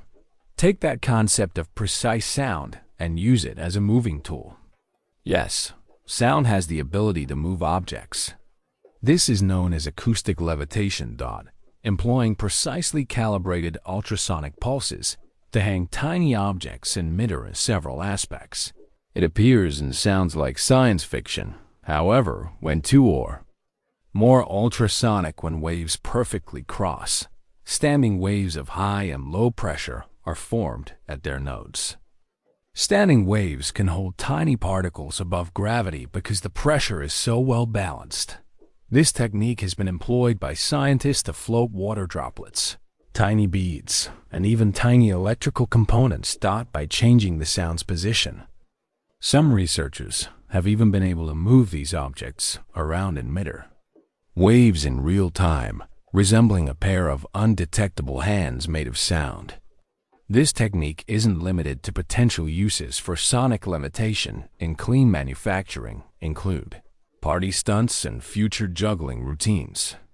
Consider medications or other items where even the slightest contamination from touching a surface could cause issues. Microchips. You can reduce the chance of injury or infection by moving objects without coming into contact with them. It's really amazing how sound is being utilized to mold things in whole new ways. High-frequency sound fields from acoustic tweezers that can move and manipulate cells are creating new opportunities. In these tools for biomedical research can arrange cells according to their type and microscopic precision, or even direct them into certain tissue engineering patterns without the need for just the sound of tools or chemical labels. And the notion of creating with using a technology called tiny audio holography. Sound doesn't stop there. It is possible to configure a group of speakers to concentrate sound into particular shapes. These shapes seem like a force pressing against your hand in midair. For example, it combines technology to create virtual buttons that you can press without touching anything. Touch and sound provide touchless interfaces in medical devices, public gadgets, or virtual reality systems, which leads us to one of the most fascinating nexus points between technology and human sound. In recent years, researchers have started looking into ways to create engaging interactive experiences with sound that transcend conventional screens and keyboards. Ultrasonic sound can be used by gesture recognition systems to identify your hands or fingers moving in midair. Utilizing far-field microphones to transform the area in front of your laptop into an invisible control panel for smart speaker sound. Sophisticated audio processing to locate and recognize your voice, even in virtual reality and noisy environments. 3D audio and augmented reality are revolutionizing the way we interact with digital worlds by meticulously mimicking the way sound would travel through surfaces and into your ears. Audio engineers can produce immersive soundscapes from various perspectives that feel really lifelike, the sound of a cave and a character's footsteps behind you, distant thunderclap, all of which contribute to deceiving your mind into thinking. Our ears are sensitive to even the smallest variations in timing and frequency, so the illusion is that you're somewhere else. Surprisingly successful sonic branding is another new frontier that U.S. emblems with particular sounds or tones to distinguish a company's goods or services, similar to how you may identify a business by its visual emblem. You may also immediately connect a brief musical phrase with these sound signatures are intended to be used on phones, cars, and streaming services. Be enduring, emotionally stirring, and readily identifiable, much as a musical handshake. And with the growing popularity of digital assistants, sound is becoming a rising tone, maybe one way that robots convey meaning and emotion. These audio cues are brief. A falling one could indicate failure. It serves as a gentle and universal reminder that sound can bridge the gap between computer language and human comprehension. Is more than just entertainment. It's also about emotional appeal and communication design. Naturally, when we discover new applications for sound, we also discover nudities. Acoustic privacy is becoming a serious issue with gadgets that can identify discussions from the other side of the room or even track people's movements with ultrasound reflections. Inquiries concerning, as with all sophisticated technologies, permission and data protection are becoming more and more crucial. The secret is to uncover striking a balance between using sound's potential and preventing it from reverberating in places we'd prefer to remain silent. On a more philosophical observation, as sound technology advances, our perceptions of silence in our soundscapes also shift, become more complicated, with artificial voices, environmental sounds, and notifications. Quiet becomes having the capacity to create your own sound environment or withdraw into solitude as a type of wellness technology, such as sound therapy applications, noise-canceling headphones, and this new acoustic reality is reflected in personal sound zones.